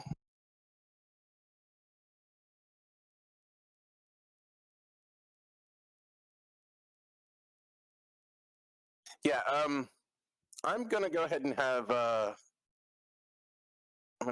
Roland reach into his pocket, and because it's the best one I've found so far for any kind of healing, he's gonna say, "Uncle Hung, this is one of my late father's potions for healing, but it also builds up strength." So he's gonna pull a potion out of his pocket and take a drink and heal himself for the damage he's taken. It's the Okay. quenchiest. All right. That's Roland. Edgar. There is nobody really that you can see because the other troopers are way too far away. But the inn is there's smoke coming from the area of the inn. And you're That's pretty where positive that one of the two sky rafts just dropped to the ground and literally fell up into two halves. Yeah, I don't know if that was Freya or Lamar, but it was one of them. Edgar is going to pick up is going to use a construct to pick up the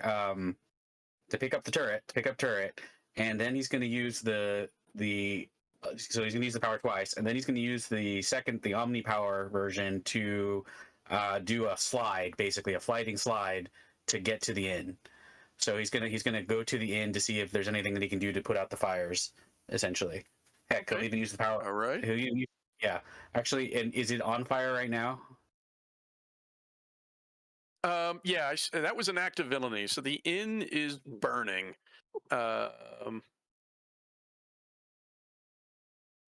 And so the workshop storage shed, which is where the handyman keeps all his equipment and makes repairs or does keep storage for repairs around the inn, that's on fire. The fence is all shot up. The building now, the inn has a slate roof and I think stone walls. It's not built like everything else. But unfortunately, shots hit some of the shuttered windows. It went through the door. It went through some things, and of course, it's wood on the inside. So those shots there's fires and smoke. There's smoke and fire and jello. So it's a mess in there. Yeah, he's going to run in and try to start putting out fires with constructs, especially if there's people around in particular. He wants to get the people out. Yeah, that there is the woman who runs the place, Dudry. No, there's the woman who runs the place, Kana. There's Dudry, and then there's the handyman. So there's three people that sort of work the inn who were probably hiding, and now, and certainly, conveniently, you can do the heroic thing and help them get out because they didn't save themselves. You're going to save them, and that's what you're doing. Yep. So I am going to spend my last adversity, and the three troopers who were all the way down Temple Way realize they're done with this. They basically have realized they're one. Somebody just cut one of their ships in half, and there's explosions, and the commander just got literally had his head taken clean off. So they are going to run, and no, don't go by, and they basically disappear. They're off the map and out of the fight, and they will flee into the wilderness, much like some other people that you recently dealt with. And so we get to Jeff. Jeff, you are standing now amid the wreckage of this, and we're going to go to the end of this page. We're going to go out of pages. But Jeff, you are standing here. This guy, Lamar, just as far as you can tell, swung his sword or did something. There was a brilliant flash, and the vehicle that you're on is now in two pieces, cut clean in half, literally clean in half. And disgustingly, there's two halves of the pilot, which is really nasty, kind of littered among this. But you're standing there. Tinjo Tinke, Yui Gadonson. And then he slides this sword back into the sheath. So to be clear, you use the adversity. There's no enemies basically still up, right? Correct. With that adversity, it basically, that's how in P&P in a more, especially in a 4-color game, nobody could survive that. That's how you get villains to survive. You save an adversity for the escape. So no, you don't see anybody. There's actually one person standing, and you don't really see them because they're over by Freya. And we can we will deal with that in a moment. But no, there's no shooting going on. There's no commands being yelled. Yeah, there's not a whole lot happening. Okay, then with the ship having been cut in half beneath my feet and then crashing, if you'll allow just a little bit of coyote time as I go, are you serious? And then fall to the ground, flatten into the lovely cartoon disc. You know the one. pop back up. Lamar and the guy cut in half is right there, and it's like, whoa, he really fell to pieces. Then I'm gonna fall to pieces by mimicking the split power, and just lay down there in like a pile of pieces. Did I get you too? I could have. He's like sort of scratching his head. I could have sworn I was a little. Dude, I was too far over to the right. You let me play a cartoon character. This is what you're gonna get. But yeah, no, if that. He starts trying to push them together, like, hold set. And then I'll pull myself together, and if the inn is still on fire, I will distract myself with. We should probably help with that. Yeah, I'm gonna go help with that. Okay. And aggressively Right. sprawling my way that direction. Okay.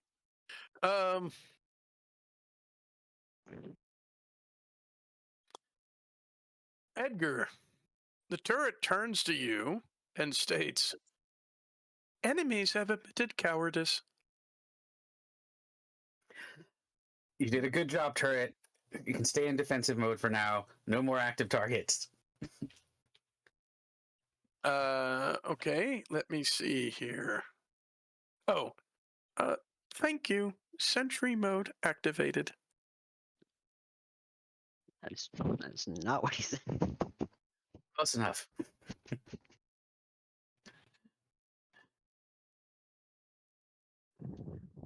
All right. I tell you what, Freya, if you want to punch this guy one more time, you don't have to. We don't have to go through pages or to do that, or we don't have to go through Edge to do that. And he's got 1 health left. So if you want to just step up and belt him one because you'll go before him, you can put him down. I would like to do that. All right. So, okay, let's. I think next session is going to be very interesting. We have at least about 20 minutes. Maybe we can go a little further, depending on what you guys want to do. But what we have now is, let me set the scene. There are there's 3 of these vessels. One belongs to you, and it doesn't move very fast, and it hovers. There's one that has been cut clean in half. There's one that's just hovering there. It's still working. It looks just like the one that Roland acquired and has made his own. There are a number of these troopers laying scattered throughout the village and the streets. Some of them are quite definitely no longer among the living. They've been hit very hard by angry people and swords and fists and such. Some of them are out. 3 of them have run off. Some of them are very definitely literally in pieces. So there's bodies everywhere. Some of the farm buildings have been hit, and they're wattle and daub, covered with like a plaster. So there's been holes punched through. The residents have kind of put some of these fires out. That wasn't enough for the act of villainy, but there's definitely been some damage to some of the houses in the row down below the inn, to the sunward side of the village, leading to the road that you take to get to the Great Trade Road there. And then the inn itself got heavily hit and is smoking and burning. And what I'm going to actually do, because I'm not going to worry about rolling dice to fight a fire, you guys are wonder workers. So what I'm going to actually do is going to go reverse.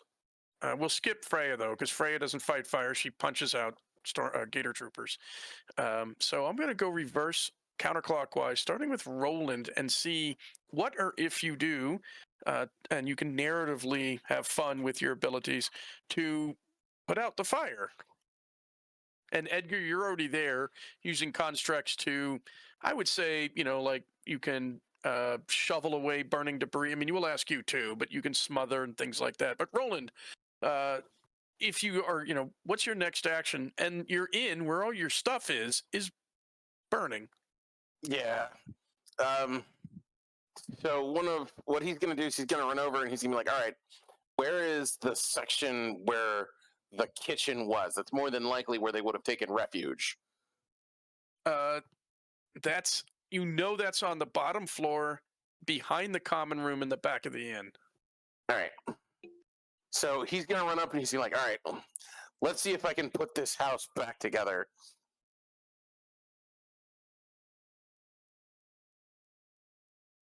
All right, and he's going to like touch the sections of the kitchen because that's probably the most important part as far as he's concerned for the inn.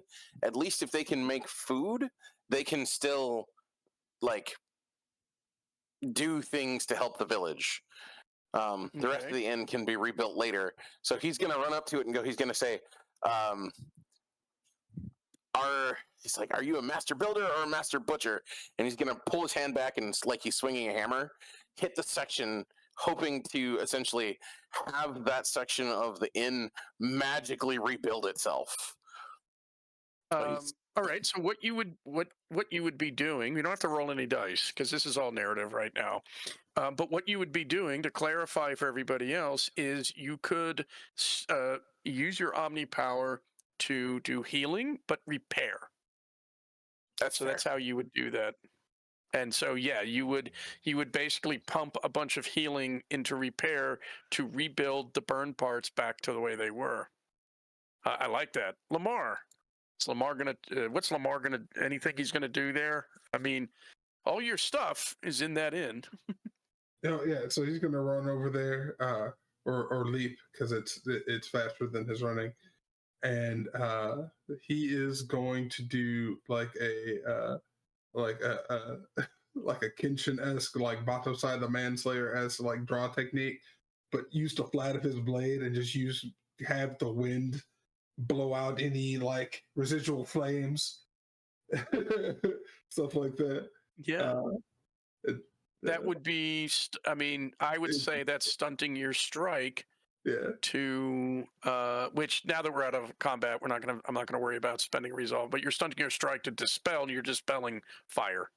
Yeah. Whoosh. Okay. Jeff.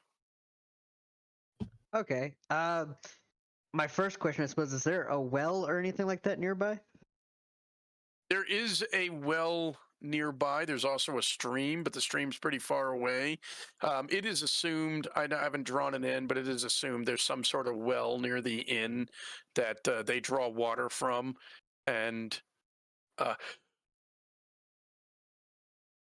then I am going to get those good cartoon legs going. Get to that well. Plasticity myself, like my arms down in there, and basically turn myself into a fireman with a hose.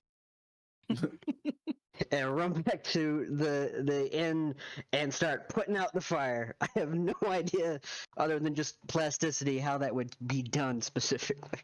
I'm actually real surprised he didn't just turn himself into a water pump that was attached to the top of the well and just start spraying water in that direction.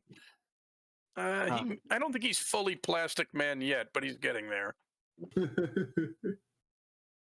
Yeah, so putting out the fires with the water. Well, so in fact, actually, Jeff, what you would be doing is you would be imitating telekinesis and just lifting the water and throwing it. I mean, that's what a hose does, but you would be imitating telekinesis. Edgar, you anything other than what you've already established that you're doing to put this fire out? So going to be smothering things, just plain old smothering things with constructs. If there's nobody in the inn again, he's going to leave. What he will do at some point is he'll go up high with the constructs and he'll try to scoop giant like bulldozer scoops out of the river, bring them back to the fire to put them out. Okay. Yeah, like I said, you were able to get the Dudri, Kanya, and Bauman out of there.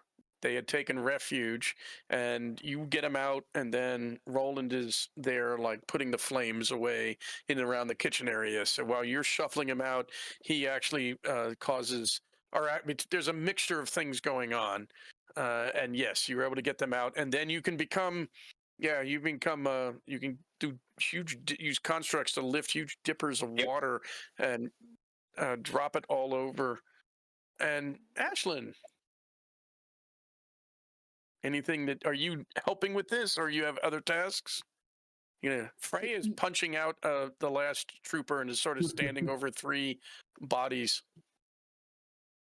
Yeah, so what Ashlyn does is she, after a moment before, once realizing the dust has settled, her concentration slips and the charcoal version of Captain Journey just kind of, crumbles into charcoal dust. And the kind of, breeze carries it away, and she'll leap off of the building and basically start corralling people and doing her whole take charge thing and getting people out, getting people to help. She can't do it all herself, so she's going to make sure other people can. Okay.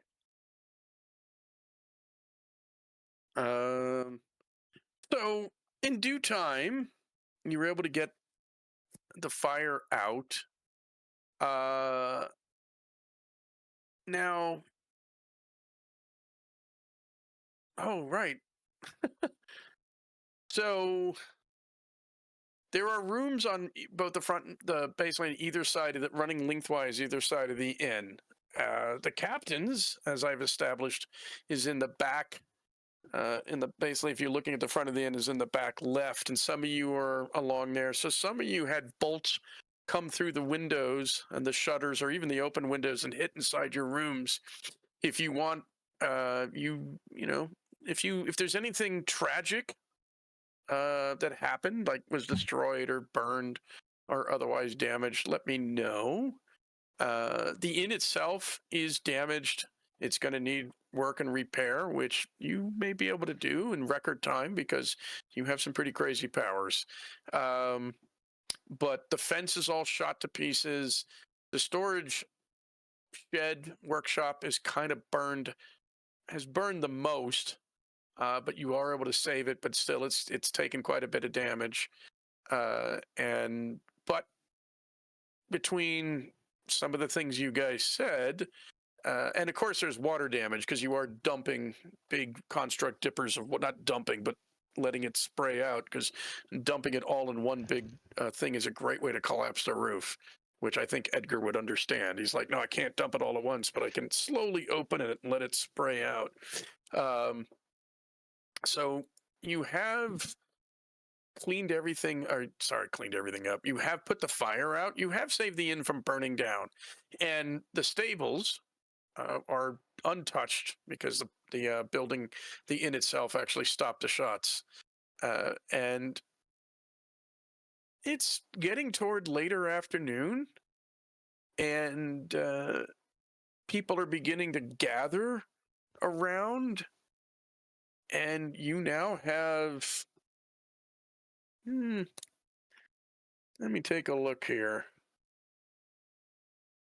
I think some of these guys got really obliterated. Oh, yeah, I'm looking at the ones I put, like some of these guys I put a line completely through. So 1, 2, hold on. 1, 2, 3, 4, 5. Yeah, I think there's 6 of them. So the other thing I will note is you're going to realize that you have about 6 troopers, Gator troopers, who are, they're not conscious anytime soon, but they're also not, they are still alive. Some of them are pretty badly banged around and battered. And you have one complete sky raft, and you have 2 halves of another sky raft. And a lot of weaponry, which actually, based on your experiences back at Fearcat, you're pretty positive you can't use.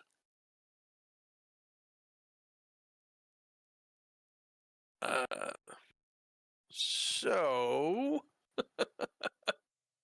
the scene is all yours. All right. So, Edgar, can I get you to help me out? Also, Lamar, you're helping me too. And Yeah, we're hauling this big thing out of here because this needs to not be in town. I have an idea. I can get it out of town. Now that I have raw materials, I'm thinking I can use some magic to make that vehicle, and that vehicle one vehicle. Okay. Why didn't you say something? Like, Because you cut it in half before I could stop you. So Lamar, I'll take the one that's been cut in half, and you can take the other one out of town. I mean, I'm good at separating, not necessarily that good at lifting that much. I mean, I could cut it into smaller chunks, I guess, and then I can move it. You're gonna strap a rope to it, and you're gonna pull the one that's still floating out of town. I'll come back and help you after I get the skiff where I need it to be. Oh, like, is that even possible? How heavy are these things? Good training, man. I mean, I'm willing to try. I'm trying to say, is it even possible? Yeah, like, my might's only 4. Like, I don't know if I'm even able to, like, manually push a vehicle by my, like, the size of myself. That's what I'm getting at. Just do it.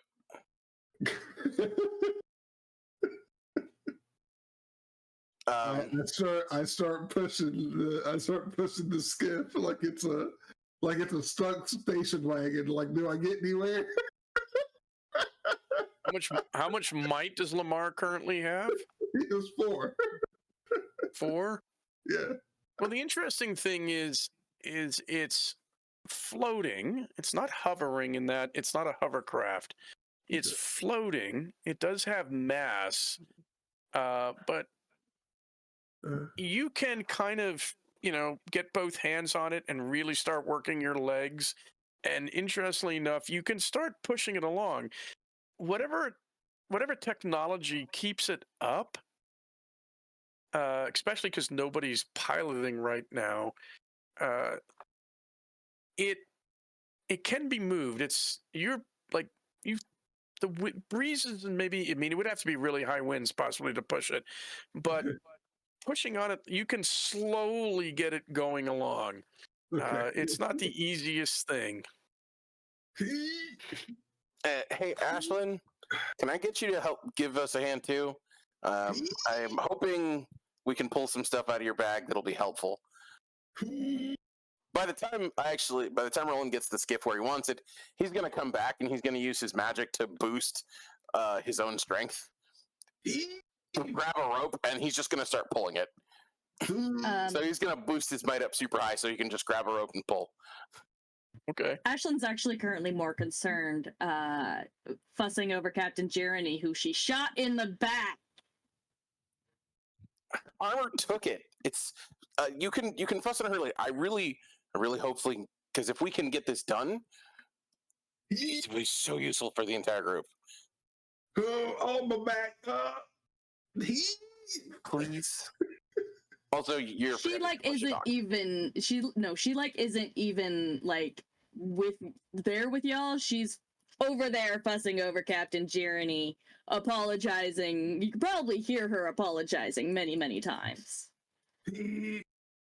So, Ashlyn, the captain is sitting on on a piece of stone. There's actually, it looks like a really ancient piece of maybe wall over by the inn.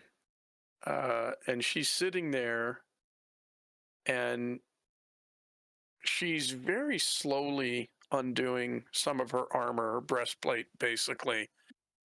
And there's blood you can see on some of the bright plates of her armor on her arm harness. Not so easy to see on the breastplate because it has like a black fabric all over it. And she's basically, just as she's got her helmet off and she's pulling that up when you come up. And you can see her arming jacket has like a rent in it and there's stains around it. And she's bringing her breast and back plate up over her head and down in front as you come up.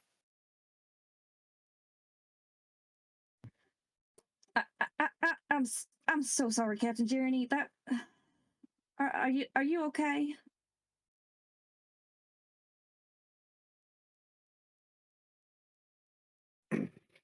That that captain of the Sky People is very skilled. And she's like looks down right about in here.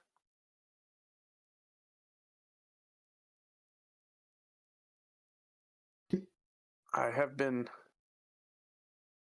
struck through a gap in the armor.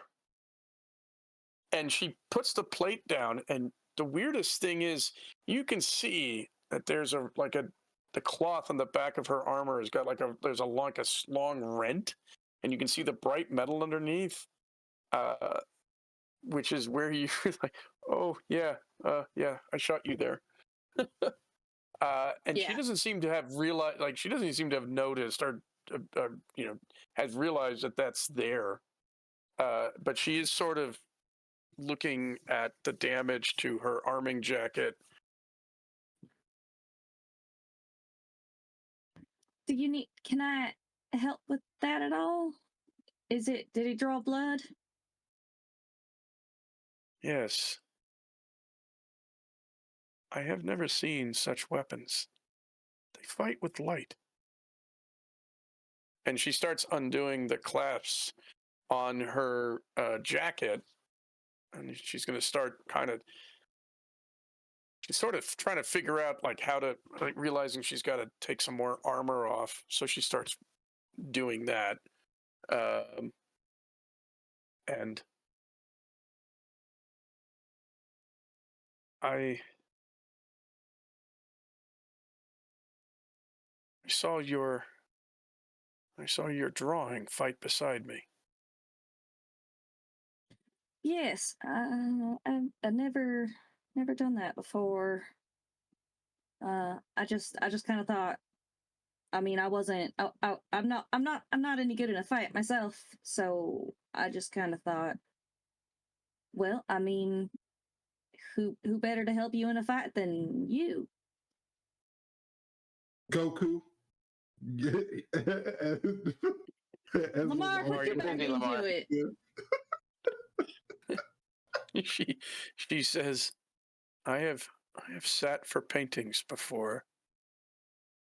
Never one that came alive. And she's basically got most of her arm harness off and has started to pull her jacket away. Now she has like a thin linen shirt on underneath that. And when she gets the jacket off, she's looking at the shirt and she pulls the rent aside, and there's no wound. I guess that's why they call us wonder workers. Is there blood on the tear in the shirt? Oh yeah. Oh yeah. Oh yeah. Oh yeah. There's I've sped things up for the narrative. Technically, it would take like a little bit longer for this to work. But yeah, yeah. There's blood stains on the inside of her coat. There's blood stains on this shirt. You could see some blood spattered on the armor, and then she's like pushing it aside to figure about getting it cleaned. And the skin is fairly unbroken there. There's enough blood that you're like, it had to come from somewhere. Have you always healed this fast?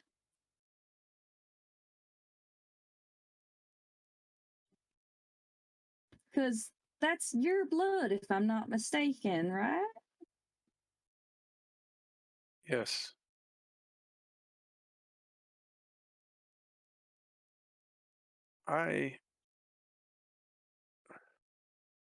No.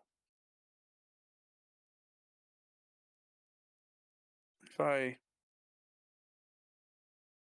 could take off this shirt and show you scars from other fights. But I know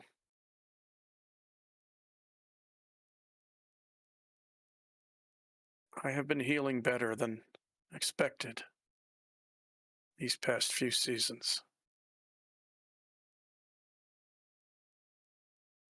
It is said in Varava that I am immortal, that I am the flower whose petals will never fall, whose beauty will never be tarnished. Perhaps it is true.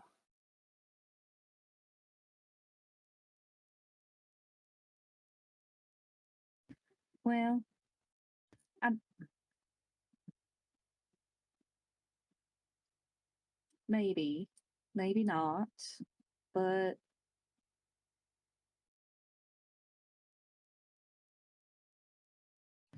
I'm not really good with that. I don't normally I don't. Well, ask Freya. I never have nothing to say to anything, but I don't have anything to say to that. I wish I could. I wish I could, well, help make it better. Because you sound so sad when you talk about it like that.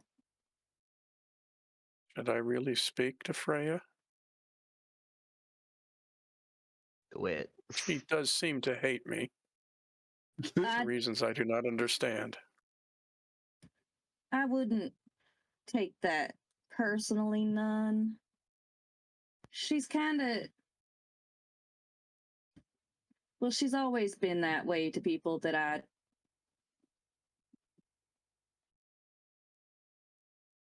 she's just been that way. She just like that. It's nothing against you personal. I know that. Does she like anyone? I mean, we've been best friends since we was real little.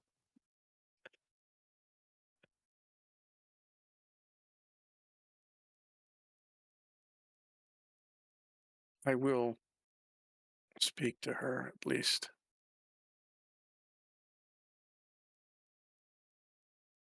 I think she thinks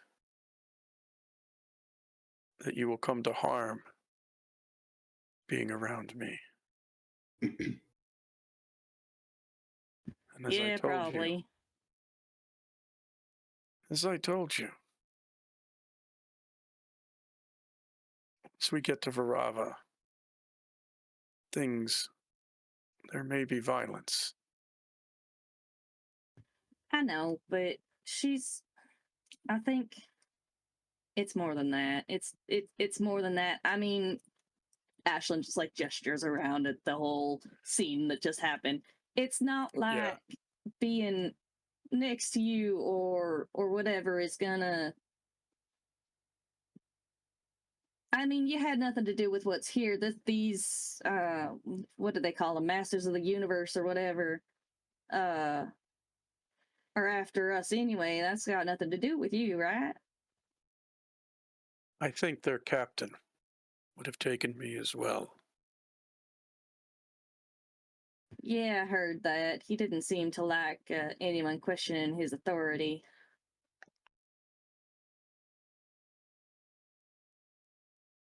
And you were right, Ashlyn. There are times when I think about what it is said of me in Varava.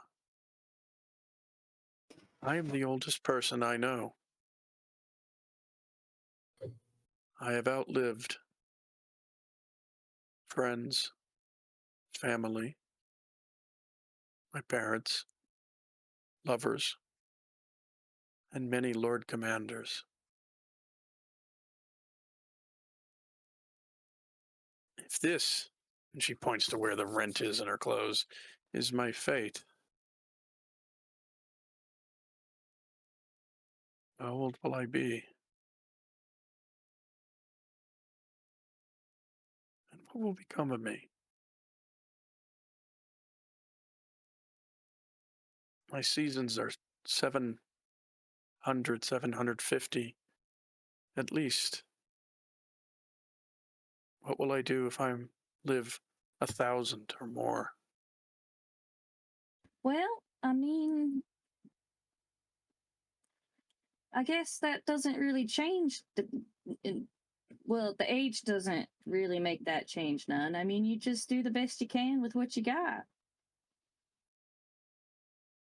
Which is why I have wondered if I should simply outlive the current Lord Commander and his corrupt administration. But as I told you, there are those who will not live that long. And how is it right for me to stand aside and let others suffer, knowing that, well, this will pass? I think you got the right of it in that you see something, you see wrong being done, you see injustice, and you can do something about it. So I think if you can, you should. And I mean, that's why, despite the fact that it may get messy and more violence may need to be done before it's over, that, well, I can help you, so I'm gonna. Will Freya accept that? She's not my keeper.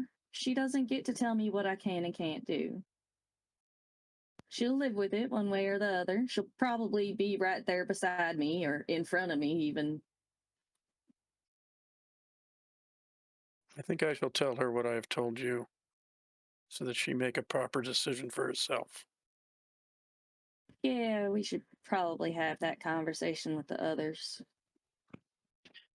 And if she decides to follow through on her threat, perhaps she will find that I am. She looks down at where the wound used to be. I am not that easy to kill. Now, She won't. perhaps I should see if any of my possessions survive this fire.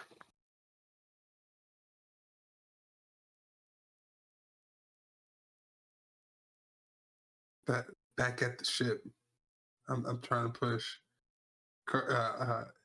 Lamar's gonna lean over and whisper to Edgar. Do you think that maybe Ashland's like the secret Yondir the whole time? She I don't think it's a shoots secret. Gurney so that she can get alone time with her. That's some Yondir level planning, isn't it? I don't think no. Now, did you Thank know you, Chris. that? I'm dying. Now, my question to you is: did you know that? Why haven't you been sparring with Freya? I didn't know she was like that. Right. She passed me a number, so I knew she had something, and she seemed very confident. I mean, I didn't want to like mansplain in fighting form, so I was just trying to make sure. She had it. Freya, on the other And then hand, she took all the blood on the inside and then took it outside their bodies. Did you see that shit? Yeah, no, I saw it. Freya, what? Freya is not dealing with what she did very well right now. She's having a moment. And typically she would go to her best friend when she's having a moment, but she looks for her and she starts to call her out, like call out her name, and she sees her fawning pathetically over the captain. So she rolls her eyes and she walks over to the first set of guys that she decimated, and she just kind of like drops to her knees and she's just kind of staring at the aftermath of what she did, trying to process what just happened. Well, on that note, while apparently the pathetic fawning is going on, as Freya decided to put it, and the other three are manually pushing the other sky cart, whatever it's called. Skyraft. Skyraft, there it is, yes. I kept wanting to say skiff, but I knew that was what ours was called, not the other ones. Jeff will, after having, made sure the in is out, everything's good, the adrenaline is wearing off. Oh no.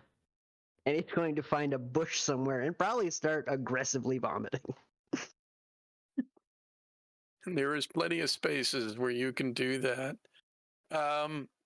At about this point, an individual that you may or not have realized that you've seen before, who's about your height and who looks like a white rat, maybe?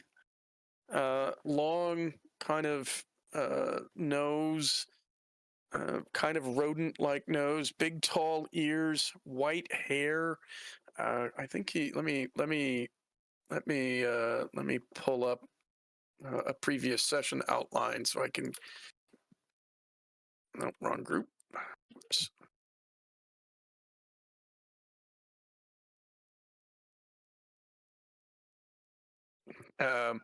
Crap. Give me a quick second. Sure. There we go. There we go. One of the things I've been doing, by the way, is making master copies of places as well, which includes really short ones. The idea is that there's a bunch of I want to do like little just short paragraphs so the GM can run with it, and then I have like really detailed places, just because I have a lot of ideas for something's like. So what you see is an individual that, and we can get a picture later, but I'm gonna go visually. He kind of looks, like I said, like a rodent. He has a humanoid torso, but he has like a long rodent-like snout, very tall, thin, narrow ears. He's got white hair, very long. He's got a pelt, so he's kind of a grayish color all over. And he has on a long sleeve linen tunic with a robe, a cotton robe over that. He's got a belt. He doesn't actually have, he has trousers on, but his legs bend backwards. That's how you might think of it. Like you might think he's got backwards knees, although in fact he does have normal knees. The backwards part is his ankle. And he doesn't have shoes. He's got like really splayed feet with some sort of leather gaiter type thing around it. And he has a tail, long, thin tail. And you're there harking up everything that you didn't know you had eaten in the last, I don't know, since you were born. The adrenaline is worn off, the stench and smell of burned wood and dead people and energy weapons being fired and everything else. And so you're there just now dry heaving. And this individual puts a hand on his shoulder and he says, "Are you well?" I'm not doing my best now. And then, oh God. Yeah. Oh God. Let me help you up. I saw what you did.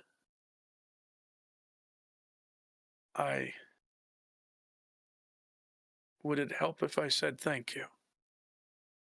Oh, I honestly don't know. Why don't you come over here? That might Why even don't you be come worse. with me? He says, "Why don't you come with me?" Sure. I've got. So he I'll go with the leads guy. you. He leads you away from everyone, which may or may not. Secondary location. Yay! And he brings you over to an open space. You're now basically the village center and the inn and everything are over that way.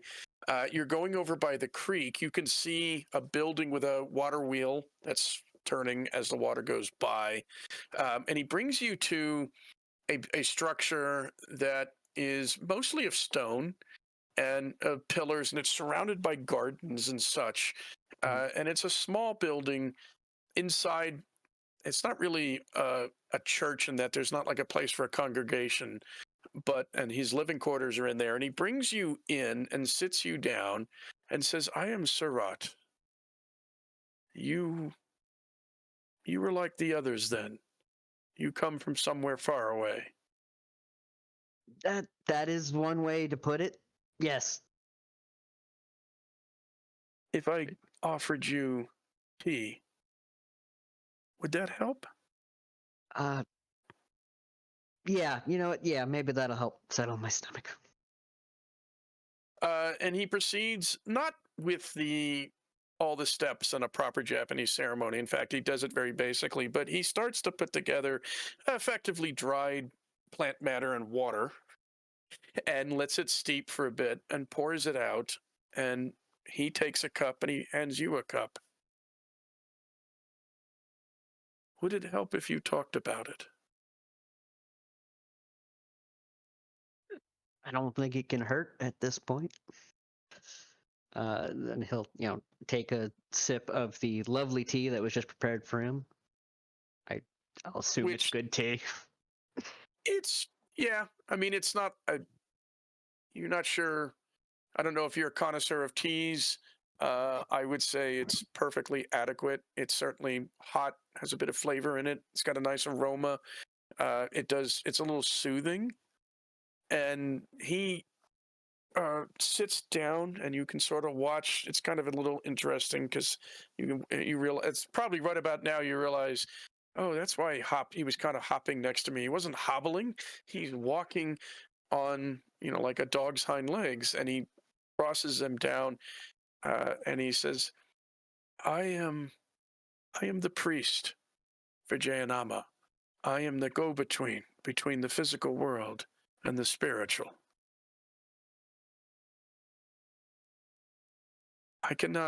You do not,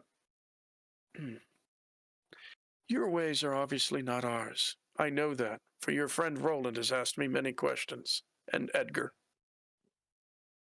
But I can certainly listen and offer some advice.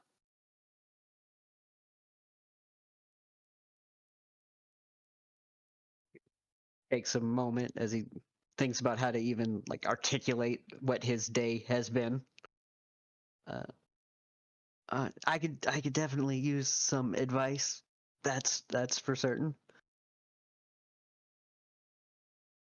I don't even know where to start. I guess that's never I never thought I would be part of something like this.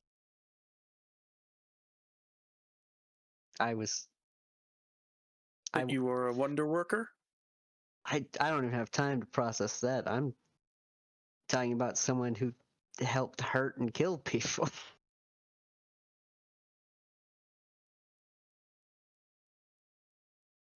I don't even have time to process this, and then he'll have his hands start doing wiggly shape shifting into various shapes. I don't even have that. That is deeply strange, and I will eventually have the brain power to process that. That feels like the easier bit to process, in all honesty. But I don't suppose you know what a cartoon is, do you? I have just spent many years of my life learning how drawing? to. Yes, many drawings. In fact, I've spent many years of my life learning how to do that, so that I can make stories to connect and help people. That is what I wanted to do. And I don't. And I just gonna get quiet for a moment. And what is your name? Oh, I'm so sorry. I'm Jeff Jones. Jeff Jones. Yeah. Perhaps it would help if you told me a story. Any story? I know a lot of stories. Comes with the territory. Tell really. me a story. Breathe. Drink your tea. And tell me a story. Okay. He'll take a deep breath and he will start telling. Unless you want me to actually spend 20 minutes telling a story. No. We could fade away from this as I start telling some story. What his the story he's had in the background that he was hoping to make into a show one day. Let's go with that. Okay. So working he on will something. listen. He does actually the best thing possible. He listens mostly, and we can pick up like how you're feeling. If anybody wonders where Jeff is gone, some villagers will point. Oh, Surat was walking him to the temple. So next session, if anybody's wondering where Jeff has disappeared to, you can find him there. We are actually running a little over. This session's running a little long because it's almost 10:30, and I'm having a good time. But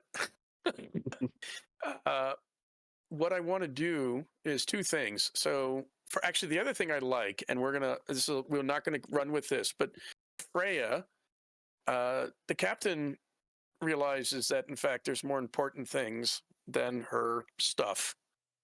Although that's pretty important, but there's other things even more important than that. And she's old enough that things come and go. So the visual that I had that I like is you're kneeling there looking at these bodies, and a shadow falls over you. And if you look up, Journey is there. Now she is in her full leg harness. She has pulled her jacket back on, but hasn't really buckled it up. So the shirt's there underneath. You may or may not notice the stains all around here. No, she doesn't notice. She looks up and sees who it is, and then just looks. So she doesn't even acknowledge her. She just kind of looks back down and is still trying to process what happened. And so this we will worry about the rest of this next session. But what she says is, your friend Ashlyn thought best if I spoke with you. So talk. And she doesn't even like look back up at her. She just kind of like, she's still like staring down at these bodies that she is just completely wrecked, and just says, so talk. All right, we'll worry about that next session. All right. So something else that I want to throw out, and conveniently it ties into what Jeff was doing. Once we wrap this up, which may be next session, maybe only part of next session, which is the aftermath of this, there's going to be a time skip, mainly because I don't want to do random encounters or, look, you visit 6 or 7 towns and there's an adventure in every town. I felt that dragged things out, and I wanted to get to a more prominent plot point, which is everything that happens in Varava. But also we control the wolf population. yeah, I am not going to hit you with a bunch of side quests, and so you don't have to run around town breaking pottery to find things. But I like the idea of having what we call tales on the road to Varava. So, either I may post something and put a link like in the Google Drive, but basically you're going to spend like 4 weeks, Earth weeks or more, going along, and certain things like the various refugees will be found homes and everything, and there will be some things going on. But the idea is to come up with a vignette. You can cooperate with other players. You can be something on your own. You can have freedom. You can ask me like, hey, is this something that could happen? But the idea is something that you see, or something your character gets involved with or does, or something that, and it can deal with other characters. It can deal with NPCs, everything. But the idea is a short like scene where you get all the FaceTime. It's just you, maybe. I talked to Ashlyn about something that I want to do with her, although she can do her own. And basically that's going to be written, but I'll probably read it out to everybody and hope, because it's not super long. And you guys can write out, this thing and then read it. And we share some stories and such. I'm more than willing to cooperate on this. But that will basically be sort of the arc. I'm inspired, obviously, by the one episode of Avatar: The Last Airbender Tales from Bossing Say, where there were like little 5-minute vignettes or however long that were all very fun. And it can be the same idea.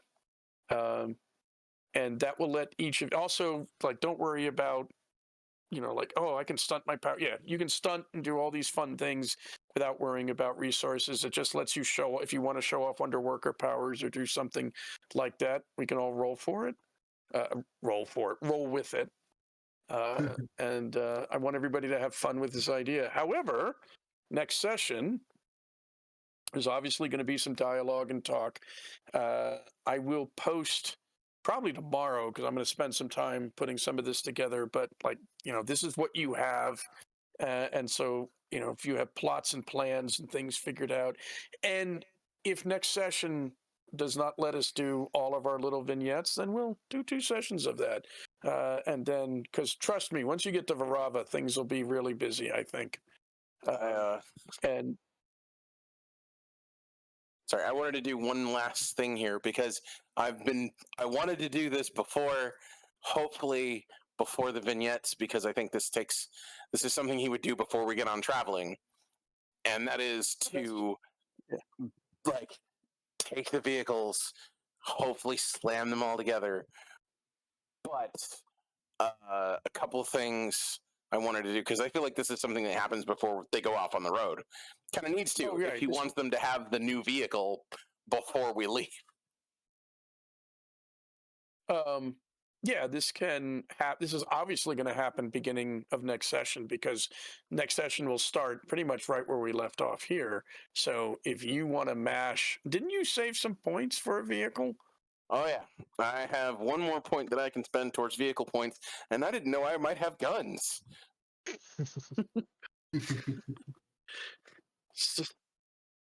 Just a reminder, though, we are not here on the 25th. We will be back on September 8th. So we will not be here the next session. It'll be the session after that we are back. Yeah. Right. So actually, that gives a lot of time to try to do plenty of time to write those vignettes. Yep. So what I will do, by the way, then is I'm going to create a file.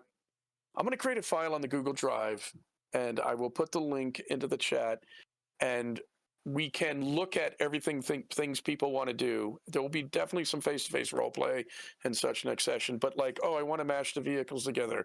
Oh, I've got an idea. Well, we can, and I'll list city names and some things. There's some little bits that will happen, so I will cover that as well. And some other elements, but yeah, I forgot. Unfortunately, unfortunately, on one hand, we don't have a session in 2 weeks. On the other hand, I'm not running at the convention. I just get to play. So I'm hoping it's a nice, relaxing time for me. But yeah, no, Roland, we are not going to start next session on the road. There's still a lot of literal baggage to clean up here and things to deal with.